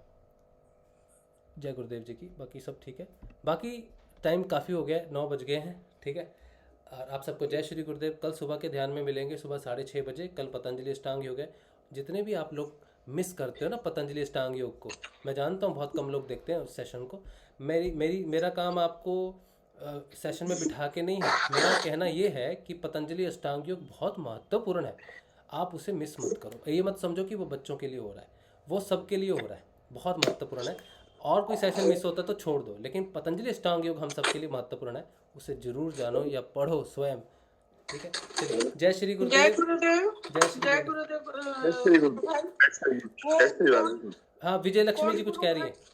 हाँ कौन गुरु भाई बोल रहे हैं कि बिना स्वार्थ का या बिना किसी अच्छा कारण हाँ वो एक गुरु भाई का एक KP त्यागी गुरु भाई हैं, उन्हें मेरा नंबर दे देना आप। अच्छा विजय लक्ष्मी गुरु बहन मैं बिना मतलब का ही मिली थी। अच्छा आप किसी कामना बस नहीं जुड़े गुरुदेव से? नहीं मुझे बस गुरुदेव दिख गया और उसी दिन मैंने एक्सेप्ट कर लिया। वो बताया था ना नवरात्रा का चल रहा था तो मेरे जीवन में सब कुछ था। भौतिक जो ज्ञान होता है ना, भौतिक संसाधन का सुख जो होता है वो सब कुछ है। अच्छा ऐसा कुछ भी नहीं था, पर वो दिखे यूट्यूब पे। अच्छा और मुझे लगा कि पता नहीं ये क्या बोल रहा है।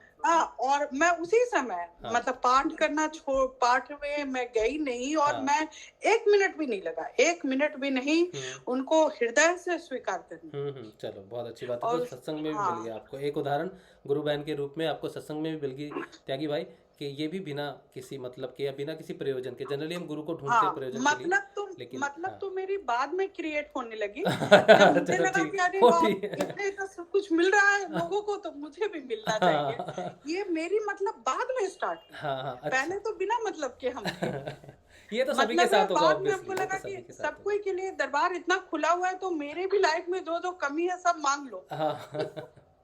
ये तो चलो अच्छी बात है, ये तो बाप बेटी के बीच की बात है, वो तो रिश्ता बदल जाता है, लेकिन बहुत अच्छी बात है। चलो अब समय बहुत हो गया है, बहुत लंबा सेशन हो गया है, तो आज के लिए आप सबको जय श्री गुरुदेव, जय श्री दादा गुरुदेव। कल सुबह मिलेंगे सुबह के ध्यान में 6:30 बजे। जय श्री गुरुदेव, जय श्री दादा गुरुदेव, जय गुरुदेव, जय श्री गुरुदेव, जय श्री गुरुदेव, जय श्री दादा गुरुदेव, जय श्री गुरुदेव।